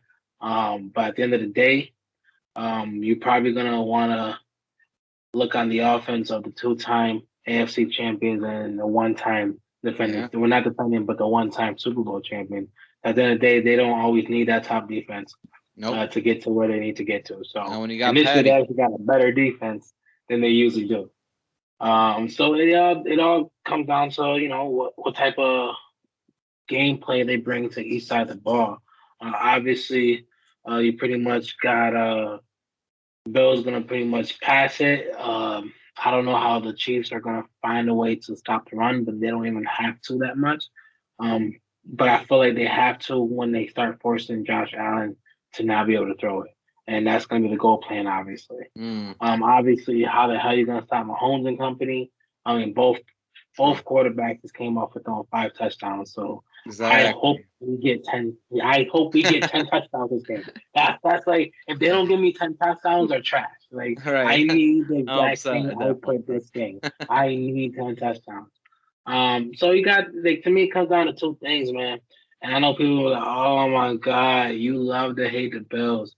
And I'll be honest, like, I do. Let me guess. You bet on I, him. I Bet do. against him Of again. course.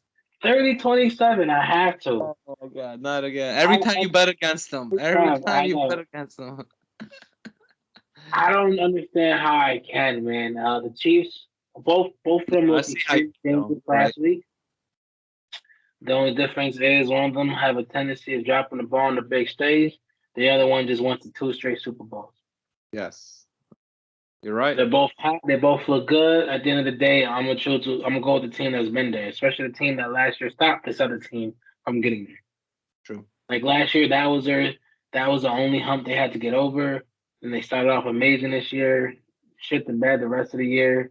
Obviously, I had the Patriots winning last week, but like I said, the winner was the weather. So them honestly beating the Patriots like that, it was impressive on offense because that was a top notch Patriots defense. But as a whole, it was not that impressive for them beating up on the Patriots or that. So let's see if you can do it to the Chiefs. Right. So No. I'll be honest. Sure. Depending on who wins the Bengals versus Titans, even if the Bills win, you're not probably gonna hear me betting with the Bills at all this postseason. They can probably make it to the Super Bowl. Wow. I promise you, I will bet against them every single time. And the Damn. first week was off of bias, 100%. No, Every other this week one for it's sure. not Yeah. even off of bias. It's Right. just off. Now that's just me saying Bengals versus Titans. Like if Bengals go out there and throw a high powered game and it's pretty much 2 weeks in a row, soft defense is up with Joe Burrow and Jamar Chase, then yeah, I'm about to pick them against whoever they go up, especially if they go up against the Bills. Mm. Like yeah. Yeah. But Yeah. actually no, I might give them no. I might give them. I'll be honest. I'll give the Bills over the Bengals. But if the Titans and Derrick Henry come out and destroy the Bengals and running, you're not. Not gonna give it to him. Right with King. There's one thing I King promise you. Henry would. King Henry against the Bills. I will never give the Bills a chance to win a game with King Henry playing like that. So I'll give them a win over the Bengals, not a win over the Titans. And right now, I'm definitely not giving them a win over the Chiefs. Hey, So we'll see. so I mean, they did play earlier this season, and the Bills did win that game. But here's the thing: the Chiefs didn't have Chandler Jones in that defense. He wasn't playing. True, and they were playing trash at that point. They're deep, but it was honestly their defensive problem that they were having problems on their defense most of the time. And now that they're actually have a pretty decent defense, you could see what they could do. Obviously, they pretty much showed what they could do against a team like the Steelers, even though the Steelers are not a top throwing team. Even against a team like the Cincinnati Bengals, you did see what the defense could do. Obviously, Joe Burrow and Mahomes were throwing the ball all over, but there was some turnovers there on both sides, or on the Cincinnati side of the ball when the Chiefs were playing them. So I do think that this game does come down to that. I kind of agree with you that this is going to be another high-powered, high-offensive game, but I do think that turnovers play a big part in this. If the Bills are going to be able to hold control of the ball and not play a pretty perfect game, then I think it's going to be a lot closer than anything. I mean, I think this could come down to like a last possession, last field goal type thing. I really would not be surprised if the Bills win this game. I just don't trust them, just like you. I don't. I can't trust them until I see it. Until I see it against a big team like the I'm just Chiefs. saying the Patriots is something. But The Patriots is something. They're not a top offense like the Chiefs are. They're a top running offense. They're not a top passing offense. The Bills they do have trouble on against passing teams, especially if the games like start getting 14 zip, or they're up by 14, the other team is, then the Bills have a trouble from coming back from behind. That's one thing they always have trouble with. I do think that this is going to be, they're going to be both keeping it close because Darren Williams, he's not going to play for for Kansas City. Also, Claire Edwards-Helaire, he's not 100%, and he's not going to play as well. They're probably only going to come out there with McKinnon again. And honestly, they're probably not going to run the ball that much. I could see them doing maybe 13 to 15 runs this game and throwing it all over, maybe 40 passes. So I do think that Patrick Mahomes is going to throw it all over that defense, that Bills defense. But I do think the Bills are going to keep up with it. I think that Josh Allen's going to be able to keep up with running the ball. Hopefully he's going to be able to get away from Cameron Jones, because if Cameron Jones gets to him, he's going to sack him a lot, maybe like 2 or 3 times. But if he's not, then I could definitely see my man Allen get still like nice 60 to 70 yards rushing, which is definitely going to help a team like the Bills. I just think that this game could definitely come down to the final possession. For me, who do I trust in the final possession is most likely Patrick Mahomes, and that's why, honestly, I have this game a 1-point game. I got a 28-27. I think it's going to be a 1-point game. Yeah, that's wild. But honestly, obviously, it might be my personal opinion, but yeah, Sunday is gonna be a lot better football than Saturday with those 2 games, man. I can't wait to see. I totally agree. I just think that you're slightly sleeping on the Bills, man. Like, they got a lot of talent. So here's the thing: at the end of the day, they could easily walk out this win. And I'm going on record and say that because people might think I hate them. At the end of the day, the Bills defense is set up to stop the pass. So as long as the Bills defense step up, control Mahomes, they can actually come away with a 2-possession game. I don't trust them to. But I don't trust them to do that. That's what I'm saying. I promise you. I agree. I promise you. Like, I'm talking about, we come back in a few days talking about the Bills won by 2 touchdowns, and I'm like, all right, like, and if they won by 2 touchdowns, that's because they forced Mahomes into, like, remember, they're top passing defense. At the end of the day, they're gonna. But that's my point. They struggle against top passing defense. Get that ranking when you're playing Dolphins, and Jets and you know, and Patriots throwing 2 passes. Exactly. So you definitely I agree with you on that for sure. They're definitely one of the top passing defenses because they get those. The yards allowed for sure, but I mean their top offenses though. Their takeaways are good, but the takeaways are good because of Micah Hyde. Other than Micah Hyde, their interceptions are not that good. You know, Micah has like 6 interceptions on the year. The rest of the team has like 4. I think so. They're really not that good other than Micah Hyde, in interception wise. So I definitely agree with you there. They're good in spots, and I don't think this is one of the spots that they'll be good at. So we'll see. You know, let's go Buffalo. I still got it close because I do think that they're gonna play a more even game. I think it's gonna be a good game. Yeah, I think it'll be for them. It's gonna be even rushing and passing. So I do think that they'll be able to keep up with Kansas City.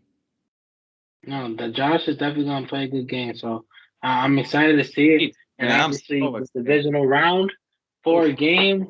Oh, I can't wait. And either way, I don't care which way you match it up. That conference champion is going to be a matchup. No matter way you dice it up, either way. AFC and NFC, we're both going to get good matchups. Whoever wins, honestly, I wouldn't mind seeing even the 49ers in there if somehow, some way they get to win. Because it'll be interesting to me. That means that they're competitive. If they got that far, they're going to do something. Team like that, but what a great episode. Great talking about the divisional round. And we really appreciate you guys listening in with us. And, of course, if you want to listen to this episode in its entirety, and if you want to just check us out wherever you get your podcasts, if you want to watch the full episode, check us out on YouTube and on your Facebook or wherever you get your social media. It's been great talking to you, my boy Melo. And it's a great episode. And, you know, if people want to talk to us on social media, they can get a hold of us, right? Always. You know how we do. We love to interact with the fans. Always drop in comments, posts. Let us know who you got, man. That's what the show is called, man. And that's why we keep these predictions coming. You know, that's what we're all about. Who you got. So we like to ask y'all who you got sometimes. So always make sure you let us know what topics you want to cover. We try to interact with everyone. And obviously we love and appreciate all the support, man. Almost a year in, and we couldn't be happier. For sure, man. Again, great episode, and I appreciate you guys listening to Who You Got with MELO and RADO. We'll see you guys next time. Peace. Peace.